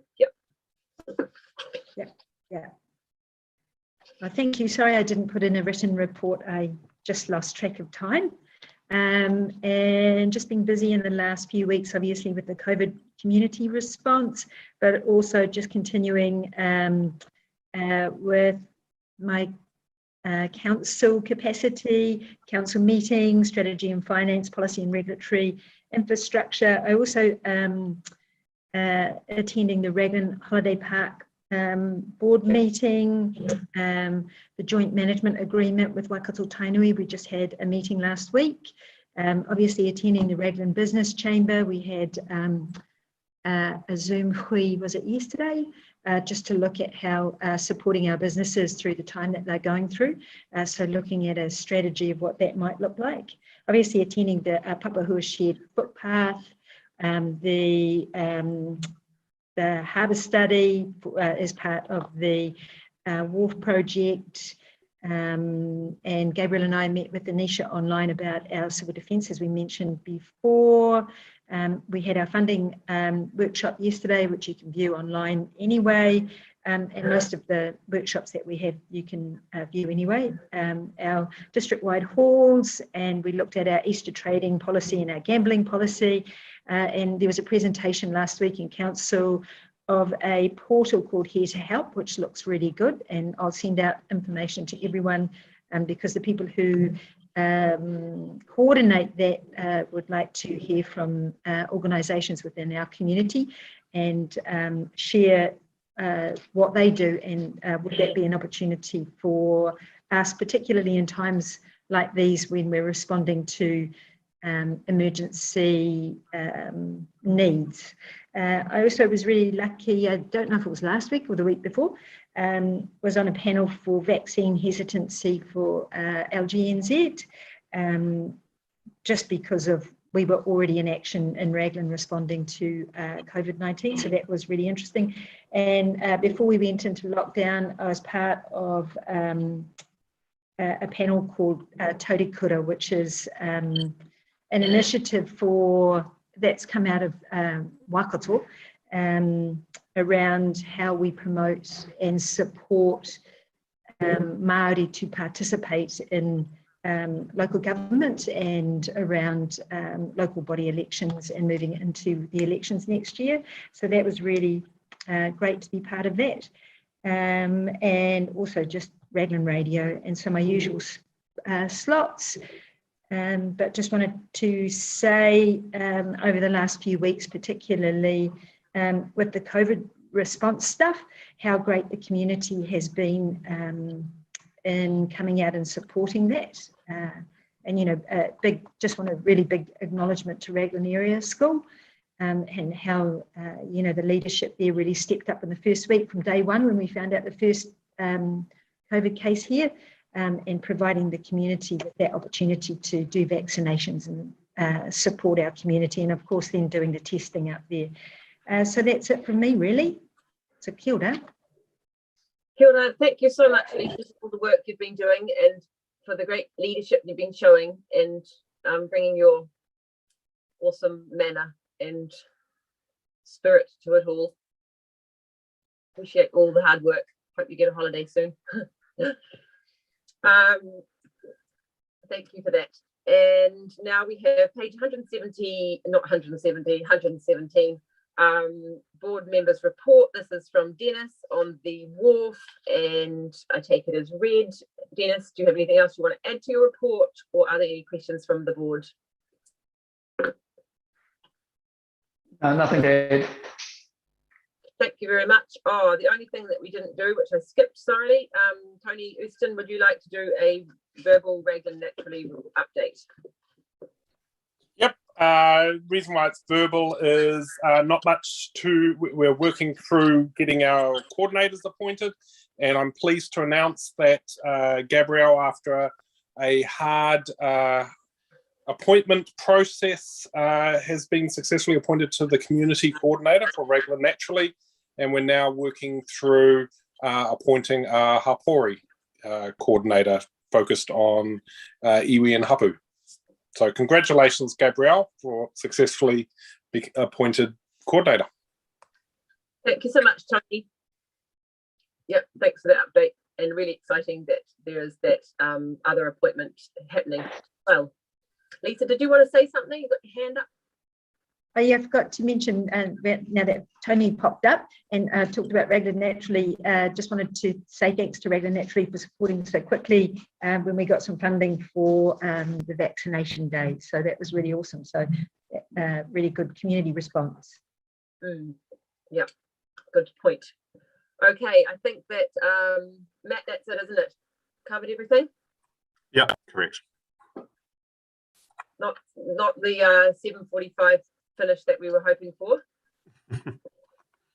Thanks everyone for your patience, and I trust that you can have a nice relax now. Appreciate your support, Gayleen and Matt and Roger and Sam. Kia ora, thanks for being here too, supporting us. Really appreciate that. And yeah, ka kite. We'll see you again.